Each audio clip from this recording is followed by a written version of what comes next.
Yes, sir. You know. Good morning, everybody. Once again, shout out to everybody out there. Good morning. Welcome to another Sunday morning rants. Sunday morning edition. It's a Mother's Day edition. It's a special day today, man. So once again, off the top, let's shout out and thank all the moms out there, man. Once again, happy Mother's Day to my mom. Happy Mother's Day to my wife, man. All the mothers out there, man, off the jump, man. So like I said, it's going to be a special edition out here, man. We doing this one for the moms out there. All the moms out there, we doing this one for y'all, man. So again, shout out to all you guys out there. You got my man, Bizarre video footage in the building with me again this morning, man. You know, he hit me up last night and was like, yo, I think I got to go live with you this morning. And I was like, of course, we're going to do it again this morning. And we got a lot to talk about this morning. Once again, shout out to my man, AOH. Good morning. It's a Sunday fun day for me. I'm gonna go to the store to replace my coffee with champagne. I guess the series isn't officially over yet, but it kind of is. Absolutely, man. Shout out to AOH, man, again, joining us in another morning. I think we were just here together not that long ago. So again, shout out to all you guys for coming through early in the morning. Aisa Lasty, shout out to you for coming through this morning. My man 20K, what up? Shout out to you. Breaking news, first father and son duo to get swept. Shout out to Ivan 1294, Chris Garcia, Laguna B. Waiting for the sciatica to flare up. Exactly. A shout out to Italy. He's out there represent Italy. The Jesse Glassaget, as always, coming through. Go Fly. Cali Young. Get them brooms ready. West Side 9032. Shout out to you. Lynetta 402. Once again, Renee's always there. John Freeman, good morning again to all you guys, man. Happy Mother's Day to everybody out there. Like I said, shout out to all the moms. Treehouse, TG, Machiavelli the Don. Once again, good morning. Somewhat Aussie. Good morning to all you guys. I see you guys a lot out there. Everybody talk about the brooms, man. Remember, it ain't over yet, but it's looking like it's over. If said, shout out to you once again, coming through. Good morning. Anthony Mackey, shout out to you. Who Oracle? Andrew Music, Bandhead, Obelix, CMM, Rhino Caligula, shout out to you, man, for coming through early. Brian Scott, El Rico, thank you, Dangerous Captain Charisma, Bookie Allen. Yo, good morning to all you guys. Everybody coming through. Terrence Potts, Troy Smith, Ben Raines, Chip Ferguson, Joe Mo. Shout out to all you guys, man. Like I said, man, good morning, man. Man, I don't even know where to start this morning. I don't know where to start. Yeah, I don't either. It's a lot of people come out. A lot of people come out and get happy when LeBron gets his due. And you know, that says a lot. And I know haters will just be like, oh, man, you guys are really haters. It's like, you have to have really effed up as a professional athlete for people to get this excited for you, not just to lose, but to basically get what you deserve. You know, funny that you started off with that, AOH, and that's funny that you say that because I wrote that down because I specifically want you to mention and talk about the quote-unquote joy that people get watching someone like LeBron James go through these kinds of things the way that he goes through that. And why is it? Like you said, it's not because people are quote unquote hating on LeBron James. It's because the true fans of basketball have seen what LeBron James has done to the sport, has done to the league over the years. And once again, his fans continue to promote him. ESPN continues to promote him in a way that's not accurate. So again, they use these narratives to tear down the other great players. So when you see LeBron James go through stuff like this, when they're telling you fifth ring loading, when they're telling me to shut my channel down after LeBron James wins his fifth ring this season, when you're hearing all those kinds of things and guys like Shannon Sharp and Nick Ryder out there creating all these narratives before the games are even played, when he starts going through this, I tell you, when the going gets rough, when the going gets tough, what are you going to do, LeBron James? You're going to make excuses. So absolutely, AOH, I find it very funny and interesting that LeBron James is getting all this coming back on him as usual. And I haven't checked the feeds this morning, but I'm sure there's new excuses. I want to remind everybody that when Jordan was on his second three-peat, that I was rooting against him. But I never hated him. I was never like, man, this guy's going to get what he deserves. I was just always a rooting for the underdog type of person. Yeah. Yo, you're in my mind this morning, AOH. I wrote that down. I wrote down about how people rooted against Michael Jordan in certain parts and times of his career. But we mentioned this before. Why were they rooting against Michael Jordan? Not because he destroyed the league, not because he was embarrassing the game, not because he didn't show up and play and respect the game and play with a love. Why? Because Michael Jordan was winning. Because of the grace of Michael Jordan, man, and people getting tired of Michael Jordan coming up in their building and breaking their hearts, right? And beating their teams. You wanted to see someone else win. You wanted to see someone be Michael Jordan, man, because he was so great. But these people out here are rooting against LeBron James because he's embarrassed the league, man. I told you, they're rooting at LeBron James out of shame, man. People don't respect LeBron James. Correct. And why should they? Other than being told to, which, if you do things because you're told to and don't put any thought into it, well, I don't even know what to say. I thought that was a great way to start, like you said, talking about people. And you know how many comments I saw last night, how many people I see in the chat right now. Once again, shout out to you guys this morning. Happy Mother's Day again. You guys know it says a special Mother's Day edition that me and AOH are bringing you this morning. So shout out to all the moms out there, man. I told you, we doing this one for the moms this morning, man.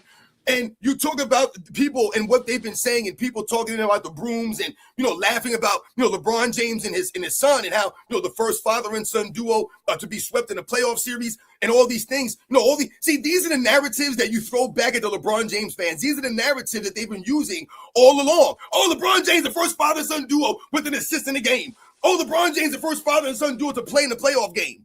Right? They always want to do the celebration, but they don't want to talk about the other stuff. And when I saw LeBron James Jr. in the game last night, I knew it was over.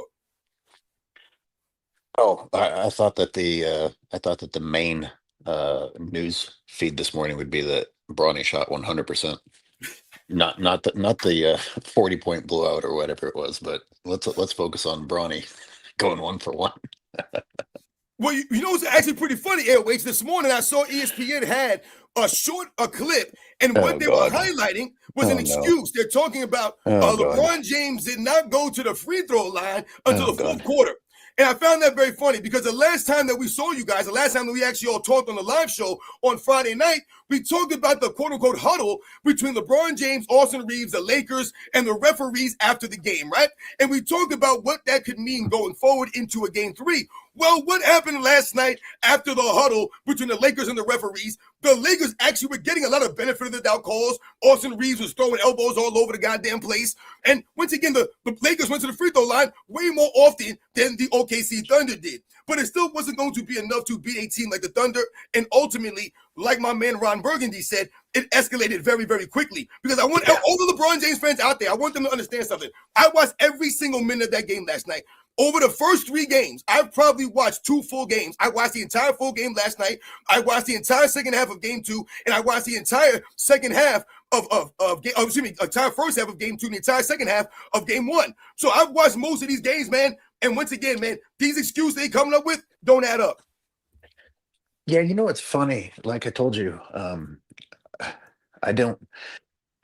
not in it to gloat. Once I saw that the Thunder had it in hand, I turned it off and went for a run. Once things are the way that they should be, kind of like Miami, when Miami got what they deserved in 2011, I didn't spend my time on social media gloating. I was like, okay, all is right in the world, and this is how it should be. But I also want to, what you said at the beginning of your little rant there, is these fanboys who talk all this nonsense and they just put themselves out there. Because when you talk shit, you put a target on your back, or at least you used to. It used to mean something. If you're going to talk shit, you better be able to back it up. And if you don't, you deserve to get targeted. Exactly. Now these guys talk all this nonsense and celebrate nonsense. And when you throw it back at them, they play the victim card. It's like, no. You don't get to run your mouth and then play the victim card. Exactly, AOH. That's when we talk about taking your ass whooping like a man. And listen, if you're going to run your mouth and all of a sudden someone punch in your mouth, you can't turn around and start crying about why someone hit you in the mouth, man, or about being punched in the mouth. I told you, man, when you think about last night, one of the plays that I put out last night, one of the short clips I put out, LeBron James in the third quarter, and he was in, this is a play where LeBron James slapped his hands on the floor. I mean, my goodness, dude. We're slapping the floor now like a 7-year-old. But this is what LeBron James did. It was the third quarter with 8 minutes left in the third quarter. The Lakers were down by 2 points, and LeBron James is standing on the other side of the court. Dude, you're at home in game 3 of the second round, and you want me to believe that watching you in that moment, because remember, guys, it's not just that moment. This is one moment in many, many moments consistently that we've seen LeBron James. In this moment, you're just standing there, not getting back in a playoff scenario against the defending champions, down by 2 points, and you give up a slam dunk to Chet Holmgren because you're standing on the other side of the court crying. And what's that tell you about somebody? Like he's there about himself. He's like, let's make sure that I don't look bad. He's not thinking, what do I have to do for my team to win? What can I change for the team to win? How can I sacrifice or give a little bit more? He's like, make sure you're in the right spot so that you aren't humiliated, or so that ESPN's going to be able to cover for you. He's not doing the extra. He's not doing the extra. He's not shifting. He's not going to the bench and saying, hey, coach, I got him. Let me on him, or anything like that. No. It's like, just make sure that I'm not blamed tomorrow. Right. Exactly. As long as he doesn't get the blame. Shout out to you guys coming through. I said on a Mother's Day, good morning again, or good afternoon, or whatever time it is where you guys are coming from. I see a couple of supers out here. Once again, shout out to the Shane 209 for coming through this morning. Good morning, gentlemen. This is why I'm a hockey fan. They play the same amount of games and don't sit here and don't complain and don't sit out and don't sit and complain like this trash NBA era. Shout out to all the hockey fans out there. I never grew up watching or even playing hockey, but I do know, I knew kids that played hockey, and I respect hockey players in general. So shout out to everybody that plays hockey, man, because that is a legit sport. What's the oldest hockey player, or what are some of the guys that got known for playing hockey late into the late age? Any idea?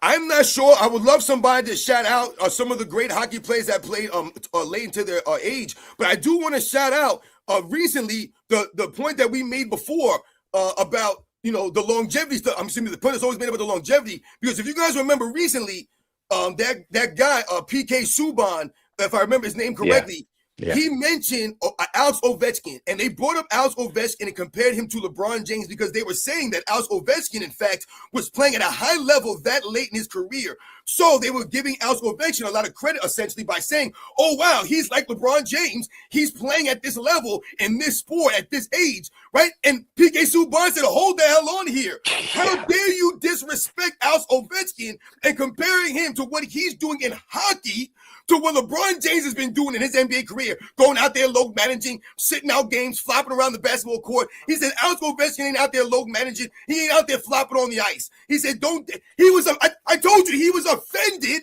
that they were comparing Ovechkin that way to LeBron James. Rightfully so. And if I recall correctly, Windhorst, I think it was Windhorst, tried to say, well, they're on skates, they're not running, or something like that. And like, man, do you want to be a 41-year-old on a basketball court, or out where people are trying to take your head off? You know how hard it is to ice skate? You know how hard it is to ice skate at that level? Yo, listen, people need to come to some kind of understanding here.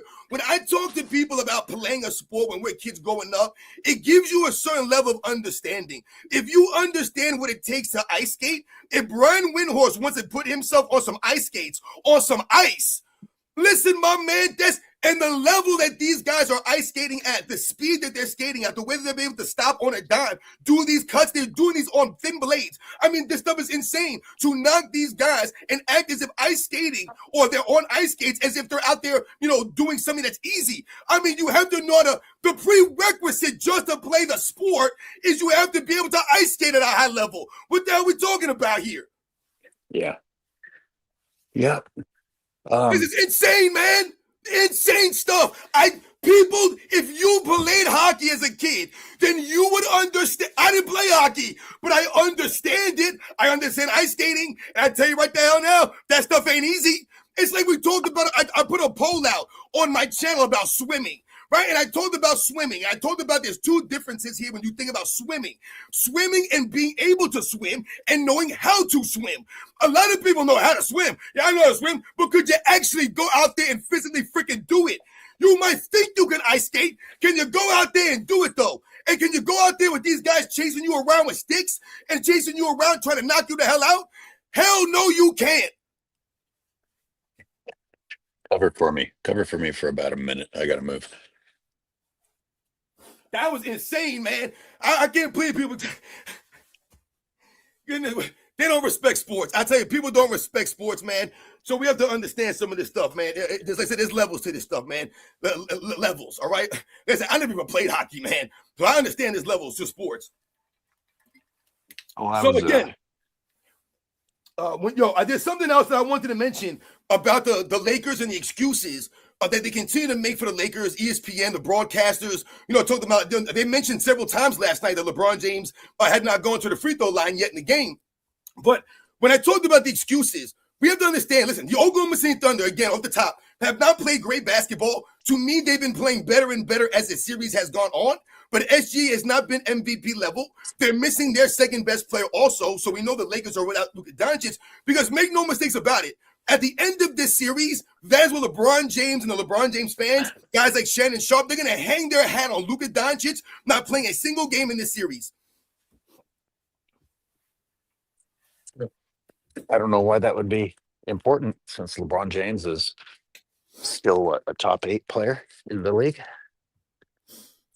Right. He was ranked number 8 coming into the season. I mean, SGA is not even the leading scorer on the OKC Thunder in this series. It's actually Chet Holmgren by a small, very thin margin. But nonetheless, Chet Holmgren is the leading scorer for the OKC Thunder through the first 3 games. So like we've said, when you think about what SGA is doing, he's averaging 21 points a game on 45% shooting. That's not SGA-type numbers. That's nowhere close to MVP numbers that he was putting up in the regular season. So when you think about what he's doing, also turning the ball over a certain level in some of these games, and we talked about the overall consistency of the OKC Thunder's defense, that is what's been going on here. The fouls, the huddling with the refs, all the other excuses, it's not going to take away from the OKC Thunder's defense. And what we have to understand, and what I noticed over the first 3 games, especially over the last 2 games, is that this has been a series, a tale of 2 halves. The OKC Thunder have jumped and destroyed the Lakers in the second half of the series. So much so, I wrote some numbers down here real quickly, AOH. The OKC Thunder have outscored the LA Lakers in the second half by 54 points. All right? 54 points. That's insane when you think about that. The LA Lakers have not gone over 50 points in the second half of any of these games. In the first game, the Lakers scored 37 points in the second half. In the second game, they scored 49 points in the second half. And in last night, they scored 49 points again in the second half. All meanwhile, the Thunder have put up 47 in the first game, 68 in the second half in the second game, and 74 last night in the second half of the third game. So we talk about wearing on a team and the defense, again, making you guys have to go out there and earn it every single play. You got to earn your baskets against a team like the Thunder. You're not going to get some easy baskets every time down the court and think you're just going to score these points and get these foul calls. That's going to call it a day. That's what's going on right now for the Lakers. All right, I want to say something about that because I'm pretty sure I heard it was either Chuck or Kinney pointed out exactly what you said. They saw the pattern already. They're like, the Lakers haven't scored enough in second halves for me to believe that they're going to win this game, even though they have the lead at halftime. And if someone can see that pattern in how your team scores or behaves in second halves, the coach should, and the coach should be able to make some adjustments. If it was any other coach, that coach is fired this offseason because coaches get blamed all the time now, whether they deserve the blame or not. But now we have a coach under LeBron James's protection. He effed up the playoffs last season. He's showing no adjustments. All he's doing is complaining and making theatrics. You can get, I guess that's what it was. They brought JJ to be part of the shit show of the new Lakers soap opera. But coaching adjustments, tell me about the coaching adjustments. Right. Exactly. That's another big point. Is he going to get fired, though? Absolutely not. No, because remember, even JJ Redick, I believe this season is going to have the scapegoat of Luka Doncic not playing in the series. They're going to listen. all the Laker LeBron James people, all the, like I said, the Laker, media members like Brian Windhorst, all the people that are riding the LeBron James and Laker bandwagon all season about how they're contenders, even guys like Stephen A. Smith, who we mentioned, called the Lakers contenders. He's going to always fall back and say, well, I said the Lakers were contenders when Luka Doncic was there. When Luka Doncic was there, I said, you think that the Lakers are Luka Doncic away from being the Thunder? Get the hell out of here. Once again, they're not losing the series because Luka Doncic is not there. Again, the Thunder are not at full strength either, and they have not even played good in this series. Come on, man. They were good last night in the second half, but they haven't been good before that. To me, man, they've been getting by on their defense. But we didn't know who Lou Dort was or who Mitchell was until they developed with the Thunder. You know who Shea was, you know who Chet was, or who Chet's supposed to be. But my point is, everybody just, when it comes to the Lakers, all of a sudden their roster is shit and everyone else's is made up of the miracle team. No, they became that team. They became that team because they don't have a disruptive cancer tumor on their team who makes sure that they never develop chemistry. Right. They never develop confidence in themselves. They're just out there to be blamed when the team ultimately fails again. I mean, that's a great point. If you think about last night, for example, and you think about the comment that I put up there from Import AI, he talks about, blaming guys like Thero and Kleber that played last night. Surprisingly, those guys were actually playing minutes because someone like DeAndre Ayton was non-existent last night. But the problem is, like I've told you, for the LeBron James fans, when they talk about blaming other guys, right, they put these guys in, but they don't put these guys or use these guys throughout the season. Right? Oftentimes, these guys are not playing consistently. So again, how are they going to be there? See, that's why they're not there for you. I've talked about this many times. The great players. It doesn't matter their age, their attrition that they've been through. They still have the savvy, the understanding, the high IQ that they keep telling us. LeBron James, he's supposed to be the smartest player ever. Smartest player ever. Not just the smartest player of the last 5 seasons, the smartest player since last week, the smartest player since 2010. He's supposed to be the highest IQ ever. You're telling me you can't figure out these other guys and get them and ingratiate them throughout the season so that they can be there for you at the end? They can be there for you for a couple of minutes? Look at some of the guys that were playing minutes in the finals for the freaking Bulls. You had guys like Bob Hansen playing freaking minutes in the finals. Guys like Judd Bushler playing meaningful minutes. Cliff Livingston playing minutes. Scott Williams and Bryson Dele playing meaningful minutes. Randy Brown, Scott Burrell. Why were they able to be there? Because they were there all season freaking long, not only in the season on the games on the court, but also in practice, man. So you're prepared. No. It's because it was a super team and Jordan was just blessed to have all the best players ever, even on the bench. Didn't you know that? Hey, let's go back to Maxey for a little bit. Maxey was getting significant minutes on that Mavericks team that was a contender while Doncic was still there. He goes to the Lakers and doesn't play for shit. I mean, I've said it many times, their bench has guys that used to be starters on other teams. And if not starters, then guys that were getting, 18, 19 minutes a game. And go to the Lakers and they're so stacked that they don't go in at all, or else the coach doesn't know how to make the most of them. Well, let me ask you a question though. If you were in that situation and your coach, it's not the Steam engine. What's up, Speam? Always talking shit. Would you like to get put in that situation? Because JJ is just like, well, fuck it, we're getting destroyed. I guess I'll let you guys go on the floor, and it's the playoffs. Maybe that makes you feel good. Maybe you're like, oh, good, I got on the floor during the playoffs. Or maybe you're like, no, that's kind of messed up, dude. What you put me in so that the Thunder can finish mopping us, while the guys that got us in this situation go and hide on the bench. I don't know. I guess you could argue it either way. I'm curious what you would do. Would you want to be on the floor since it's the playoffs, or would you be like, fuck you, dude, you should have put me in earlier? Well, like I said, I think they absolutely want to be on the court. If you're a professional basketball player, these guys want to compete. It's the playoffs. Like I said, you're playing against the defending champions at home. You're in a do-or-die scenario, being down 2-0. No team in NBA's history has come back from 3-0, let alone beat the defending champs down 3-0. So in that regard, absolutely. The problem again goes this: how are you mentally going into this scenario? You might think you're prepared, but you're not prepared. And you know why you're not prepared for that scenario? Because your team has not prepared you for this. JJ Redick didn't prepare you for this. Your leadership did not put you in the proper position. So sometimes we think we're prepared for something. Maybe we took a test at some point in our life, and you thought you were prepared for that test.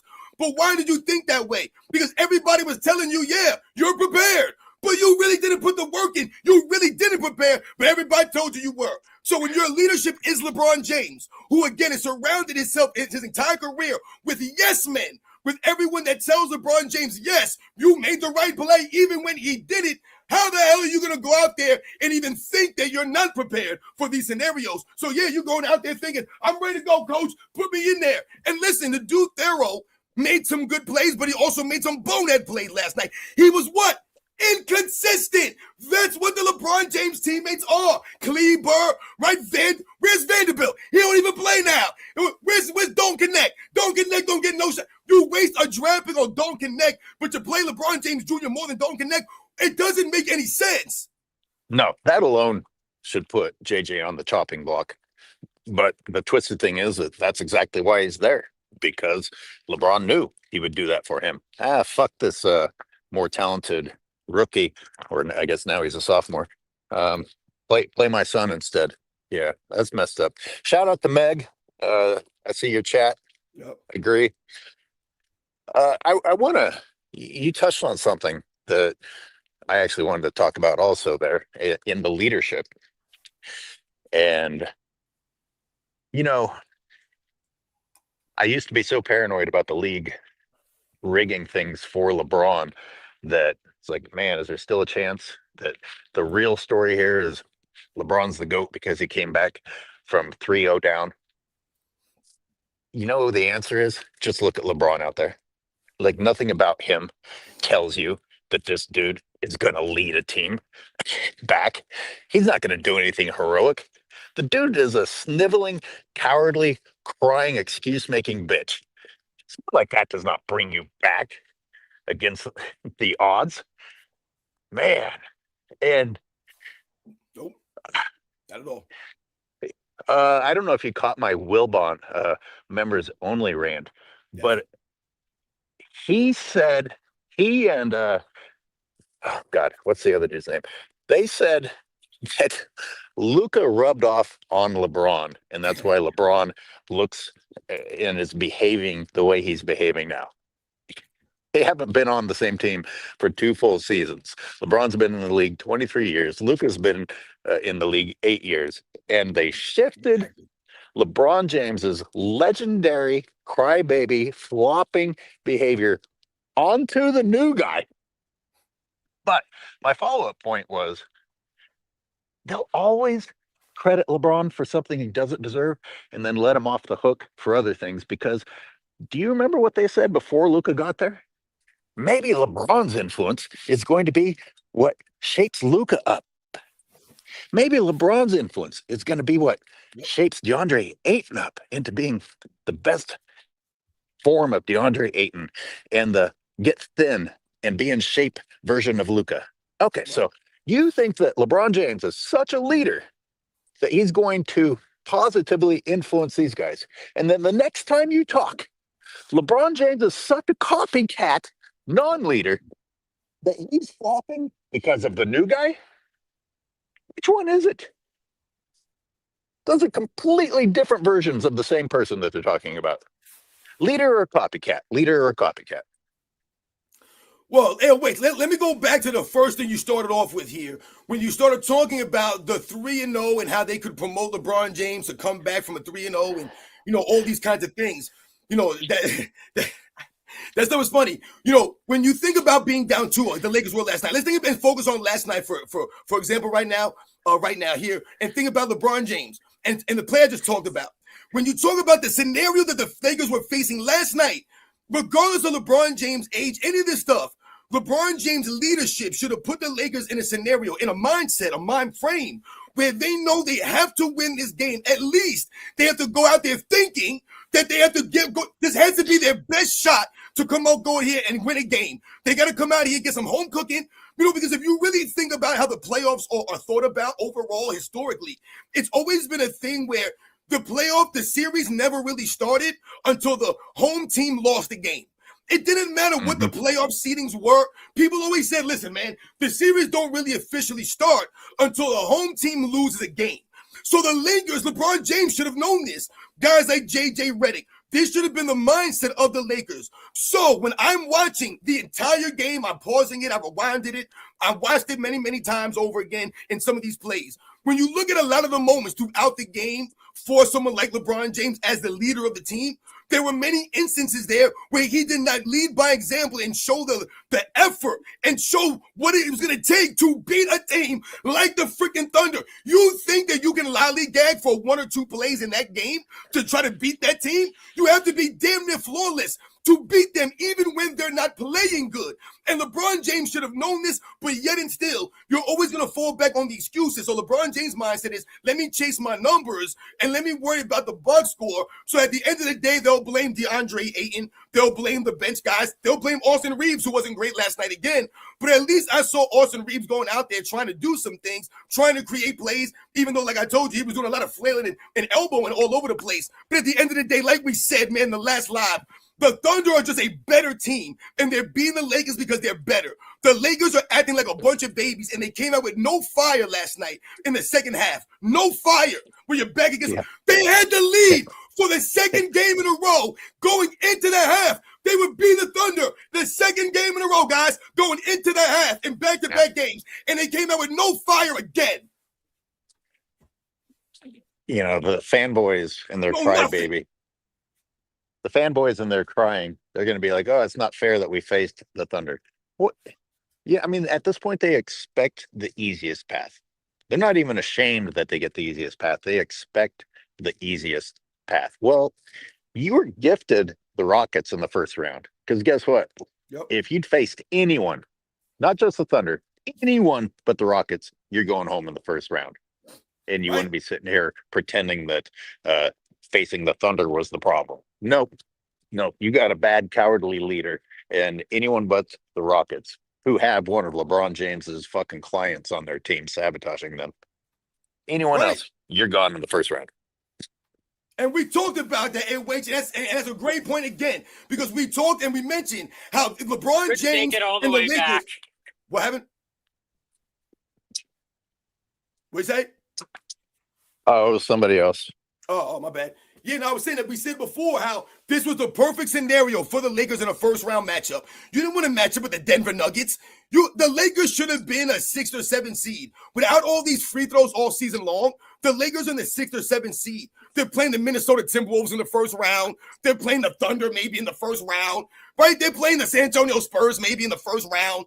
That's who they would have had to face, really, in actuality. Any one of those teams would have beat the Lakers down the first round. But they got a Houston Rockets team that had a cowardly leader just like their cowardly leader.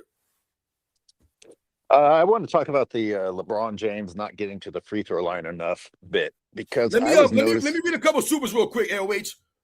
Good plan. Just so we don't get too far behind. A shout out to the Jesse Gladsaget for coming through as always.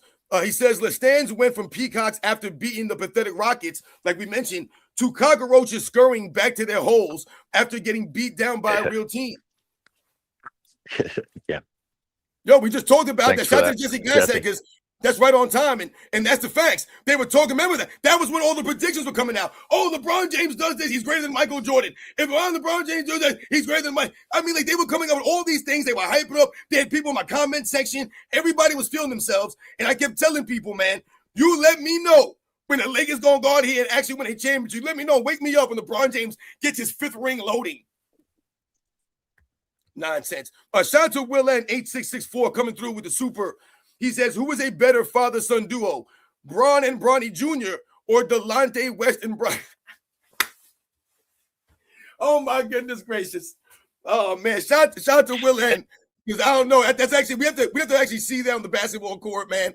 LeBron James playing on both sides. Oh my goodness. Shout out to Taranovich for coming through. Sciatica, big toe, or his bald spot. Which phantom injury will a bozo call upon to sit out the last game of the sweep to protect his legacy? Interesting. Do you think LeBron James will sit out the next game? It's a good question. That's a good. Oh, shout out to Dallas for coming through. Once again, man, like I said, shout out for you guys for coming through on a Sunday morning. Like I said, happy Mother's Day to all the mothers out there. AOH, where AOH go? AOH, you back? Shout out to Dallas for coming through. Dallas, what up, man? Shout out to you for coming through. Now they're crying about Ayton, who's been one of the more consistent players, and also who was LeBron guarding. JJ Redick should be fired for the underdevelopment of Connect. Absolutely, Dallas. And I mentioned Don Connect a little while ago, and you're right on the money when you talk about DeAndre Ayton. And we mentioned DeAndre Ayton. Remember, me and AOH live streamed the first game against the Houston Rockets. And we talked about how DeAndre Ayton in that game, in the series overall, was very impactful down low as a presence for the Lakers versus the Rockets and someone like Sengun, who was being intimidated by DeAndre Ayton. He actually was having an intimidation factor. It wasn't necessarily about the numbers he put up. It was about the presence he actually had. Now, when you step it up to a whole nother level, you're going against the defending champions, and DeAndre Ayton's not going to be the reason that you win the series or the reason why you lose the series. But he needs to be a guy that's supposed to be there consistently for you. But again, they're going to try to use the other guys, the role guys, as the reason why the Lakers are losing, when in actuality, the reason why they're losing is because they're not better than the Thunder. So again, it's not about them losing, it's about I don't know. Remember, Bill Winnington carried Jordan. So I don't know why LeBron couldn't. And Longley, between Longley and Winnington, Jordan had an unfair amount of help at the center position. He did. You're right. I mean, a lot of those guys I mentioned earlier, Bison Dele and the Stacey Kings, the Will Produce, all those guys was getting in there. They were the ones leading the way. Judd Bush, all the other guys that were journeymen before they came to Chicago Bulls. Because remember, the reason why we have to understand about a lot of the players on a lot of those teams that they try to promote the Bulls in a different light is those guys were journeymen. So when we talk about journeymen, you're looking for a home. So when I talk about sacrificing the great players, think about a lot of the great players and a lot of the guys that sacrificed to play alongside some of the great players, right? Guys that were looking for a role, they were looking for a home, and they were able to find that because the great players sacrificed, right? They allowed their help to help them. That's how you win. You have to sacrifice and remember, they always used to call them the quote unquote other guys, the other guys. And that's what Michael Jordan and the Bulls were winning. They were winning with guys that were other guys. Other guys. Even Ron Harper was a journeyman. Even Rodman was almost considered a journeyman at this point. Guys who were looking for a home. They were looking for a role, and they found a home and a role. Rodman's career was going to be over with. He got rescued. He was looking for a home. Looking for a home, man. The guy, he got paid. He found a home. He enhanced his career. Remember, you would get enhanced playing with Michael Jordan. No one gets enhanced playing with LeBron James. Your career is devalued playing with LeBron. If Dennis Rodman went and played with LeBron James, he would have been devalued to nothing. He would have taken all the blame. Are you kidding me? They would have been, look how many times Rodman got ejected. Look how many technical fouls Rodman caused LeBron James. Look at all the games that he wasn't there for LeBron James. You think LeBron James is supposed to go to Vegas and get Dennis Rodman? He's not supposed to do that. That's what they would have been saying about, LeBron James. A lot of us like Rodman for his effort, especially compared to today's players, he's likable. Period. But back when he was in San Antonio, that dude was not being painted in a good light. And I think most, even the announcers and coaches, they would have been happy to see him out of the league. They're like, okay, we're done with this guy and his crazy antics. What happens? The Bulls take a risk on him.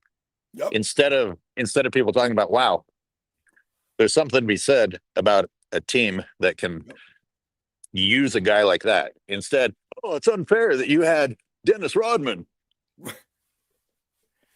And AOH, I want everyone out there to understand, because most everybody out there understands. This is more so for the LeBron James fans. I want them to understand something about what Michael Jordan understood about Dennis Rodman, why Dennis Rodman is respected and recognized the way that he is for his career. The reason why Dennis Rodman ultimately ended up on the Chicago Bulls is not because they were able to outbid other teams and that, they're the Bulls, and he had some kind of under dealings under the table with Dennis Rodman. Remember, they went to Michael Jordan, right, as the leader, and they went to him and they said, listen, what do you think about us bringing in Dennis Rodman, man? We're thinking about maybe, seeing if we can bring him in. And Michael Jordan was going to be the deciding factor here. And what did Michael Jordan do? Because he's a true professional. And this is what I talk about when I mention the word sacrifice. What did Michael Jordan do? He let his help him. So he understood and respected Dennis Rodman as a competitor. He knew that Dennis Rodman was a risk, but he was willing to take the risk because of respect of Dennis Rodman's game and what he brought to the game.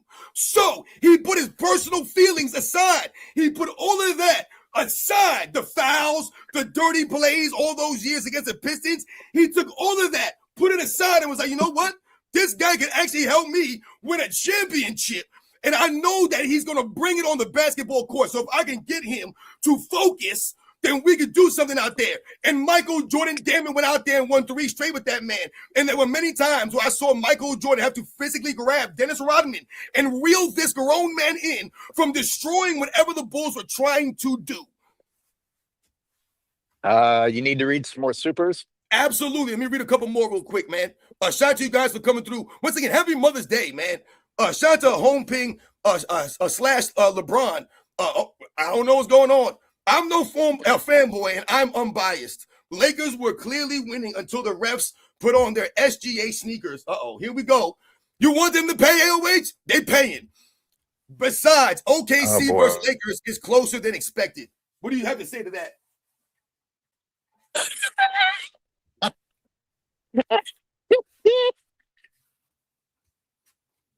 Goodness gracious, man. I don't know if that's just humping LeBron or home ping LeBron. Listen, man, that whole damn title is borderline, is questionable at best. But let's address the comment. That's some mental institution shit right there. Yeah. All right. Listen. Airweight, you listen, said it, right? I understand that the final score is a little bit skewed because once it's out of hand, you don't know how hard they're trying. Neither team has their starters in, but it had to get to that point for the coaches to put the second string and third string in. Don't say it was close. Don't say these massive margin wins are close. Hey, wait, you know what's really sad here is, again, shout out to Humping LeBron for coming through. I want to educate you because I like to educate the LeBron James fans, all right? And I want you to understand something. I want you to think about it like this, all right? You can't learn. I want him to vision this as far as the OKC Thunder's point of view here. I'm going to put some perspective on this for you. A lot of the LeBron James fans, they talk about a word like favored. And they like to use, LeBron's not favored. LeBron's favored. He wasn't favored. So he's the underdog. And I want you guys to understand something and what it means to be the favorite, the quote-unquote favorite to win something. And when you talk about pressure and expectations and everyone coming after you all season long and all these things as a defending champion. What the OKC Thunder have been dealing with all season long, what they've dealt with, all throughout the playoffs, and what they're going to continue to deal with is the reality that they're the defending champions. And what they're also dealing is, once again, the expectations and the pressure to go again and beat the Lakers by 30 points every single night. Now, last night, they pretty much beat the Lakers down the way you would expect them to beat the Lakers down. But we mentioned off the top, humping LeBron, that the OKC Thunder have not been great in this series. Absolutely no doubt about it. The great teams are not going to be, quote-unquote, great every single series. But what do the great teams do? They find ways to win, my man. So when you think about what they've done what? They found ways to win. But not only have they found ways to win, they found ways to beat the Lakers by double digits in every one of these games. I mentioned the destruction in the second half of these games. And the fact that the Lakers have been getting the whistle in their favor. Have they not? Yes, they have. And when you're talking about an SGA whistle, what SGA whistle are you talking about? SGA was in foul trouble in game 2. The Lakers were up by 5. SGA goes to the bench, and all of a sudden, they go up by 13 points. So all these scenarios that you're talking about are, once again, narratives and lies that you guys continue to put out here, because the reality remains. You say that you're no fanboy and you're not unbiased, but yet again, you drop $5 to come out here and leave a comment, and you didn't say anything worth a damn after we've already broken down the facts here. So again, you're wasting the money right now talking about it's closer than expected, because it's not closer than expected if you actually watch the games. What you've seen and what you've noticed is that the OKC Thunder are clearly way superior and that they have a very deep team. And every single night, SJ can drop 10 points, and it's not going to make a damn difference when your boy LeBron James is out there playing 35 minutes a night and not getting back on defense. So I hope you got He your sounds like $5. someone who was influenced by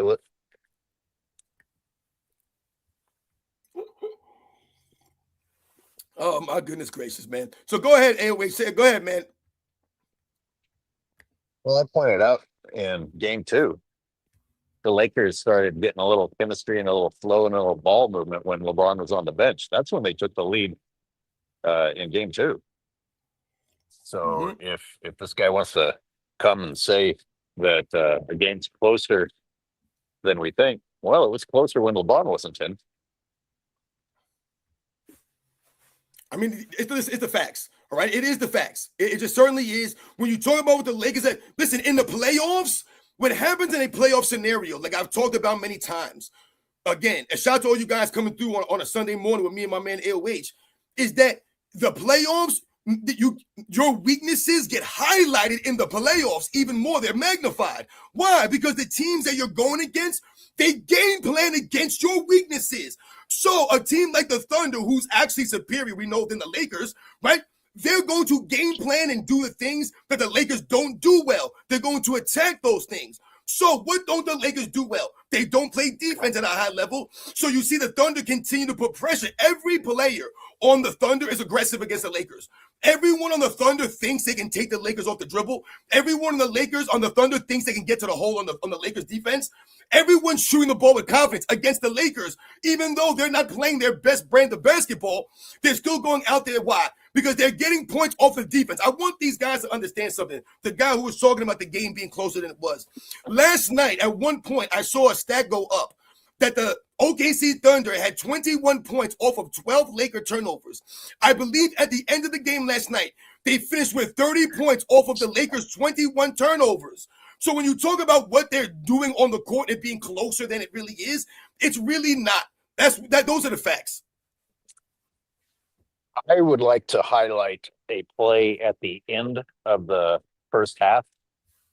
I think JJ drew something up for LeBron to get the ball. And LeBron was wide open. And in my opinion, he arguably traveled, took a couple steps before he got his shot. Yep. It was an open shot. And he just fucking blew it. And is this when you guys are complaining that he didn't go to the free throw line? Who's going to send him to the free throw line? Like, they're not even bothering to guard him in those situations. Nope. Why do you expect him to magically appear at the free throw line when, unless he's doing the ass to the basket, slamming against a smaller defender, most of his shots are uncontested, including his dunks and layups?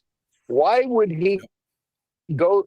If you're going to cite or reference, oh, look, LeBron did drive.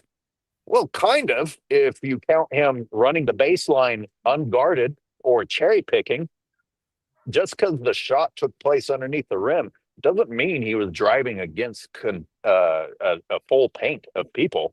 And you should assume that there was contact. Those aren't LeBron James's driving dunks at this stage in his career. He's not being challenged. You should not expect him to go to the free throw line just because he has layups and dunks when he's not being challenged most of the time. Airways, you know what's funny that you're bringing that up is because, I mean, it's actually when you watch the games, he's actually the guy they forget about.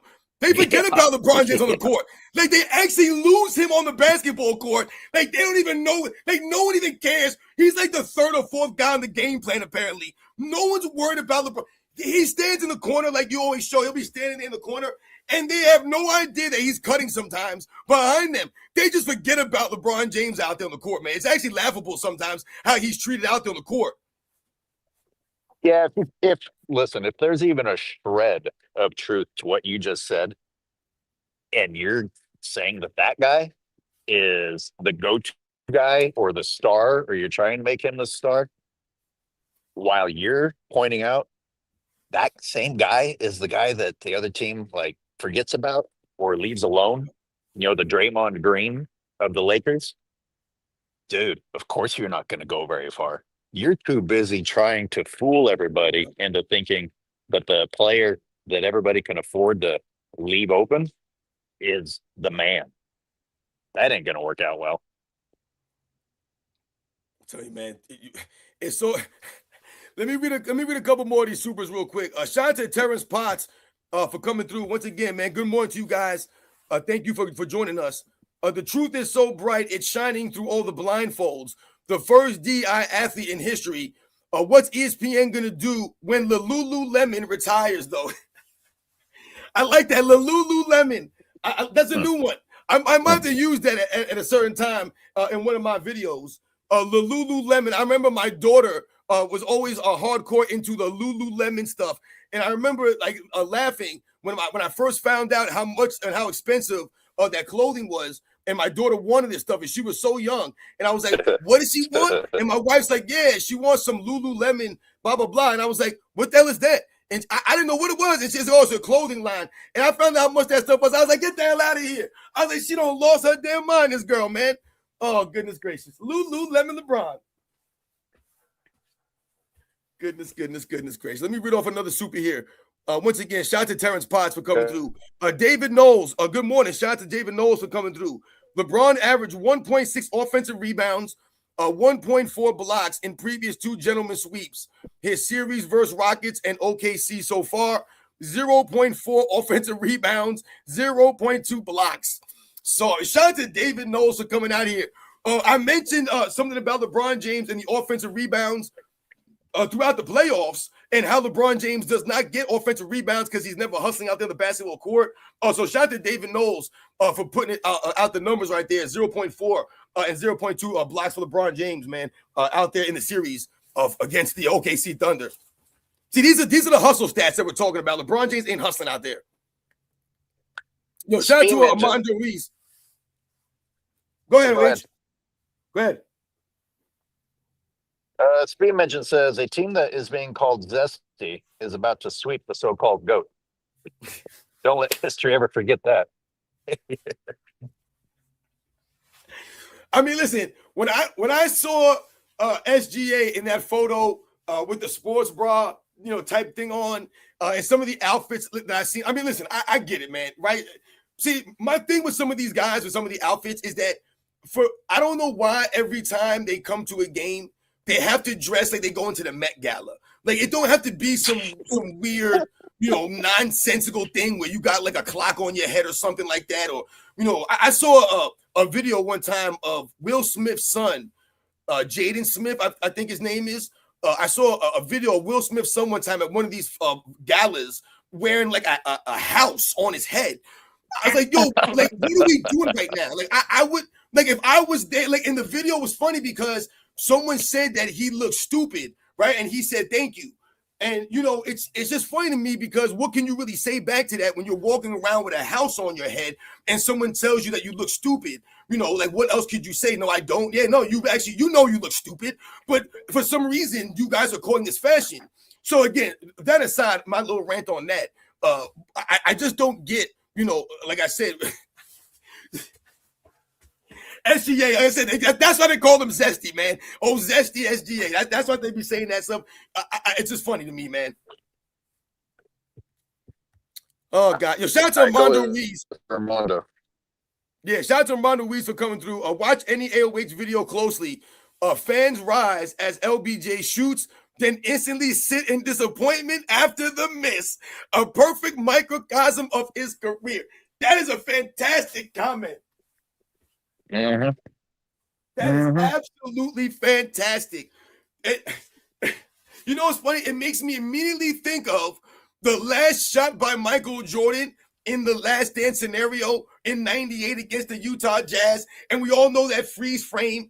And we all see the background shot, right?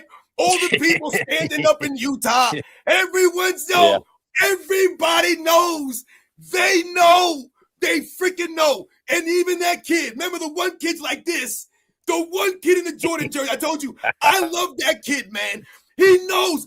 Everyone knows. And again, they know. That's the difference between Michael Jordan and LeBron James. When you were growing up, when I was growing up watching Michael Jordan, guys, this is true story, guys. When I was growing up watching Michael Jordan, he gave us the sense that when he took a shot, it was always going to go in. No, Michael Jordan wasn't perfect. His shot didn't always go in. That was the sense and the feeling that he gave you. Say whatever you want about it, because that was Michael Jordan in these kinds of moments. That's not LeBron James, y'all. Shout out to Amano Ruiz, man. That's a fantastic point that you see from a lot of those LeBron James fans, man. They be getting all hyped up, and then it goes off the side of the backboard. Well, you know what they've done? They've taken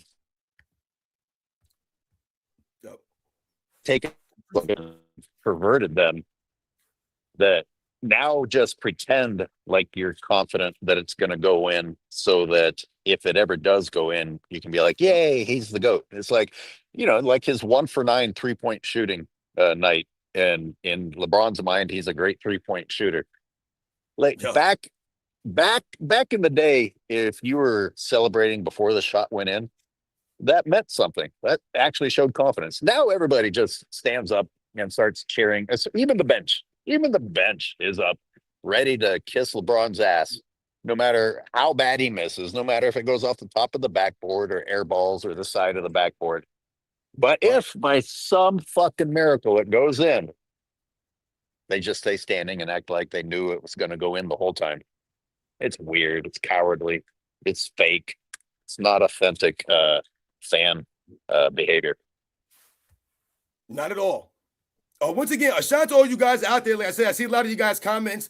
You guys talking about a lot of that Michael Jordan stuff, and we talked about the comparison to LeBron James in the last comment there, with how the fans react to LeBron James, how the fans react to Michael Jordan, how we reacted to Michael Jordan back in those days. Like I said, remember that video of Michael Jordan, the famous meme that came out, F them kids? You remember that scenario at his camp with Chris Paul, and Chris Paul put Michael Jordan on the spot in his camp in front of all those people and talked about, hey, man, if you can't make all these shots, then everyone gets free sneakers. If you miss a shot, I think he had missed 2 shots going around the world, right?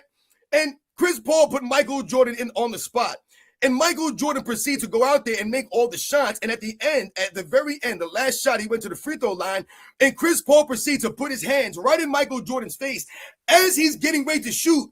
So when you look at this, the scenario, he actually hits Michael Jordan's arms as he's going up for that free throw, and he makes all the shots, and they talk about F them kids because that's Michael Jordan. These are the scenarios we're talking about. When we laugh at the scenario of LeBron James in China, and you remember, because the reason why we bring up Michael Jordan a lot is because this is who they're comparing him to all the time. This is why we laugh at this stuff. What we're doing is showing and highlighting to how far away he is from Michael Jordan, let alone Larry Bird or Magic Johnson or Kareem Abdul-Jabbar or any of these other guys. When you talk about that scenario of LeBron James going to China and throwing up all those bricks, guys, once again, this is LeBron James in a nutshell. You think that that's Michael Jordan? Michael Jordan's going to do that? You think that Michael Jordan's going to go to some kind of place? It doesn't matter what country it is. It don't matter where it is. You think he's going to go out there and miss 11 straight shots? You think that Michael Jordan, again, is going to go anywhere? I don't give a damn where the hell it is. I don't give a damn what planet it's on. I don't give a damn. You think he's going to go anywhere and miss 11 straight shots?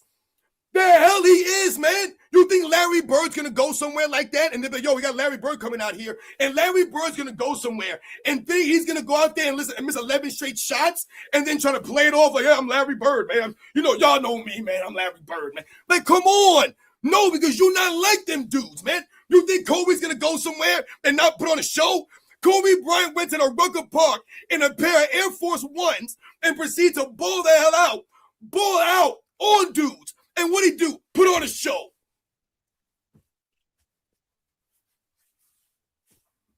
Come on, man. Stop this nonsense out here. I'm just doing a little scrolling, looking for excuses. So is DeAndre Ayton the number 1 scapegoat today?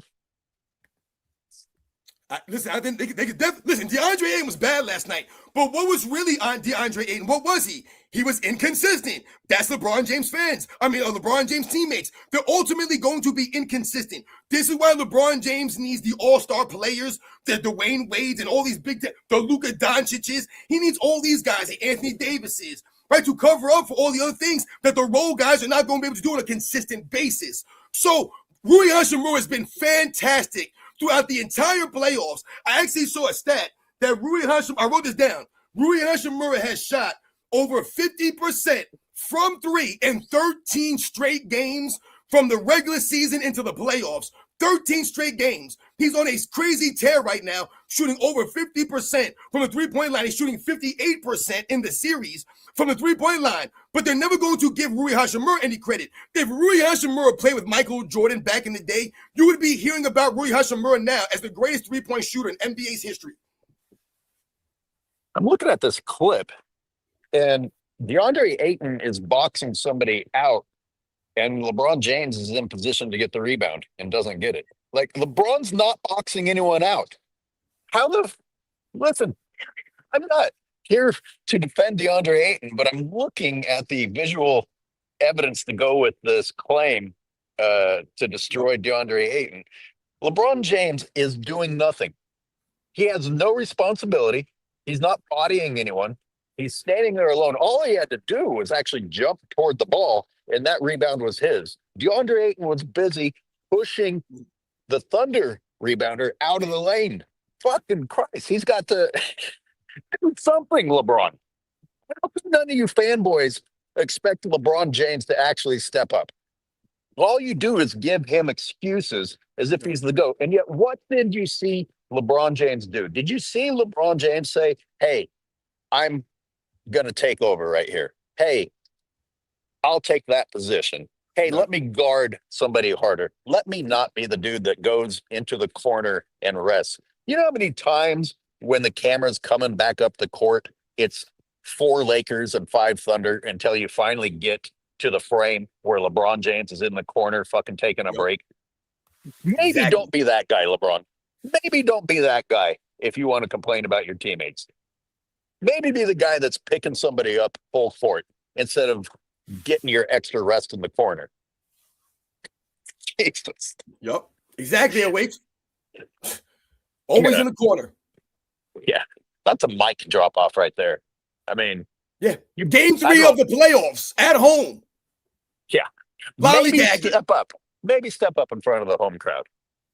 But no, you're out there lollygagging, like you said, and DeAndre Ayton's going to take the blame. Listen, like I told you guys, I watched every minute game. I watched the entire game. DeAndre Ayton was not great, but again, if we're going to blame other guys for not being quote-unquote great in every single game they play, then you're not watching basketball and you don't understand basketball. That's not how it works. Now, usually, historically, the role players normally play better at home. The Lakers were not great maybe at home as far as the role guys, DeAndre Ayton, maybe. But the other guys were doing things out there. The Lakers had the lead going into the half because the Thunder were not playing great basketball. And again, the Lakers were making shots, and the Lakers were out there doing plays, covering up for the lack of hustle from someone like LeBron James. Like I pointed out, in the third quarter, basketball is about the entire game. It's not about one quarter or one half. The entire game. And like we mentioned earlier, the Lakers are not coming out with any energy. What's the game plan? You mentioned earlier, where are the adjustments from J.J. Redick?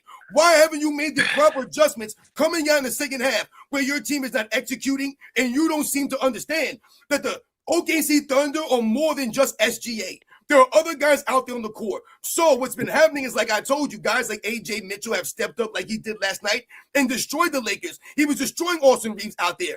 And Austin Reeves, once again, having a problem getting his shot off and getting his shots right to go down because everything that the Lakers are doing, they're working for it. Everything is a working job because the Thunder are playing that deep. Meg had a good comment earlier. If Mitchell was on LeBron's team, we still wouldn't know who he is. Absolutely. That's a great point. That's a fantastic point. Absolutely. You wouldn't. Like we mentioned before I forget, I want to go back to that guy who wanted to celebrate that the series was closer than it was. Like, is this really is this your escape route for LeBron? That the series was closer than expected to be. You understand that the Thunder were playing like shit? Like, that. Not really any reason to be proud that it was briefly close while the Thunder were terrible. AOH, can you see the super on the screen? AOH, I'm in Merced in the Valley. Let's grab a drink. That's a little far from me, but you know, some people have offered this in the past. get a drink in the city and whatnot. I appreciate that. That's a really kind gesture. Yeah, I probably will go ahead and remain anonymous with these fucking psycho cults that are out there. Oh, that's funny. Yo, shout out to all you guys. Shout out to the Shane for coming through and hitting us up with the live this morning. Again, man, shout out to all you guys. Happy Mother's Day to all the moms out there. Like I said, it means a lot for you guys to spend some time with us this morning. Shout out to my main man, PMR Hoops. Shout out to him coming through. Sports and fitness out here educating more LBJ fans than the Akron school. Ah! Yo, man, that's a fantastic comment. Oh my goodness, that is gold. Pineapple. That's absolutely gold. Pineapple mid-range, bringing it. Oh my goodness. You guys all know PMR Hoops at AK McZuggins, always been here from the day one, man. Jump from us, always supporting us. He's got his own channel. Always got the great stuff. Very witty, man. You always got something really funny to say. I told you, it's amazing what some of you guys have, some of the things you guys have sent me, some of the things you guys say, the things you guys think about. Like I said, very creative minds from a lot of you guys. Like I said, really good stuff, man. Shout out to all you guys out there. So to continue to add to our live shows and continue to add to our channels, man. Siberia's and Pineapple Mid-Range's channels are gaining momentum. They're gonna. Yep. I'm gonna hand the baton off to them when I retire. But they've got some good things in the works coming up. Yep. Worth checking out. Yep. For real. Exactly. And they've been great. They've been great supporters for a very long time. Absolutely. Like I said, man, like I said, it's truly humbling. Like I said, that's why I always say, man, to see the same people, come back over and over again. Like I said, that's what really means the most to me, that I don't just see a bunch of random people showing up, to a live show or to my videos, that it's the same people that I see coming back. Because again, we must be doing something right. And you guys must appreciate, like I said, what we have to say and the things that we talk about over here. So like I said, that really means a lot, guys.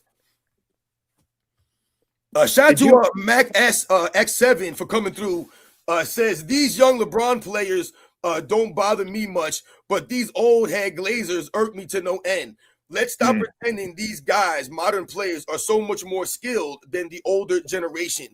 Yeah, absolutely. Shout out to you for coming through. We talk about the promotion a lot over here on the show on the lives. And that's really what it's about. The promotion of these players as being so much greater and more skilled and all these stuff over the guys in the past.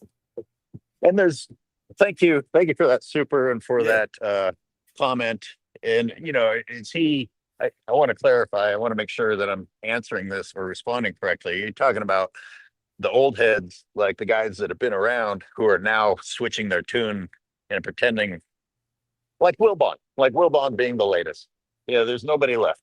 What are you talking about, guys like that? These sports analysts that have been there and know better and then get on TV and lie because your new job is to lie? Exactly, yeah. That's upsetting. Yeah, that is. And I've talked about that as far as, I go on a lot of other YouTube channels. I know that, you don't get into those kinds of things like I do. And I've called out other channels that claim to have been around and have, seen the game and know the game for many, many years. I challenge a lot of these guys. If that's the case, again, I've never came on here and told people that they should think that Michael Jordan is the greatest of all time. If you don't even think that there's a greatest of all time in basketball, I have no problem with any of this kind of stuff. I've told you, it's always been about the promotion, the lies, and the narrative, setting the record straight. If you grew up watching the stuff that I watched, I'm giving you the facts here. If you did, then you would know what they're saying about these guys. It's not true. You would know that. So you would feel a certain way about that. Not saying that you would make videos or you would become a content creator or you would even get involved in any of this kind of stuff. But you would feel a certain way about that because you would know that it's not accurate what they're saying. So when we go back and I tell you guys, I owe it to these guys that I watch. I owe it to them because I can. Once again, if I couldn't, then I wouldn't be here. But because I can, I do. So once again, I owe these guys this much because they went out there and they did these things that they're telling me that they didn't do. And that's the thing that the old heads are always talking about. I want to go off on Wilbon and Frank Isola again. And shout out to my members and my Patreon people who were able to see this rant. I pointed out that they shit on Luka 2 times in the same chat. Luka hasn't played a game in the playoffs, and you're still talking about the guy on the bench instead of the guy on the floor. Yep.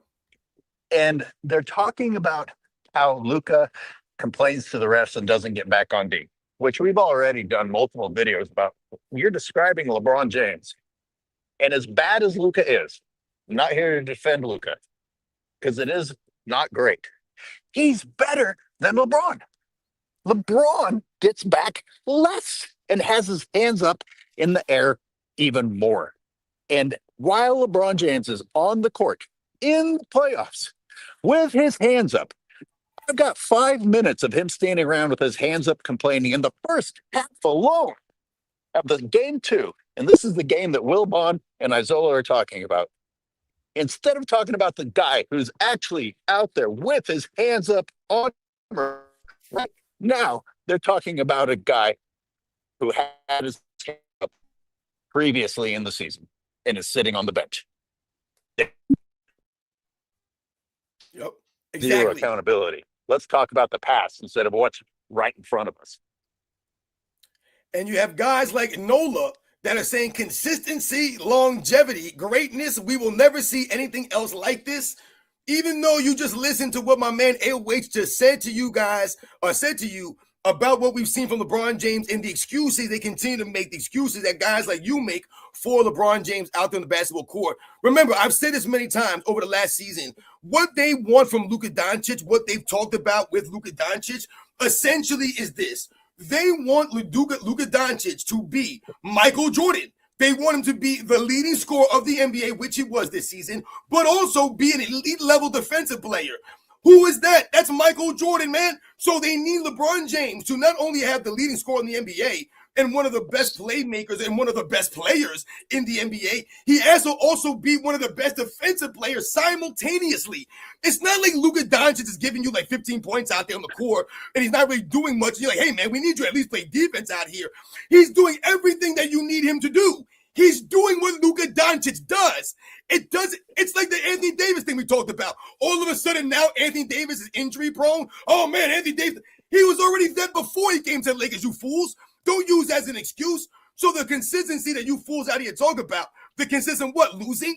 The consistent free agents and trades that he needs? The consistent flopping that we've seen?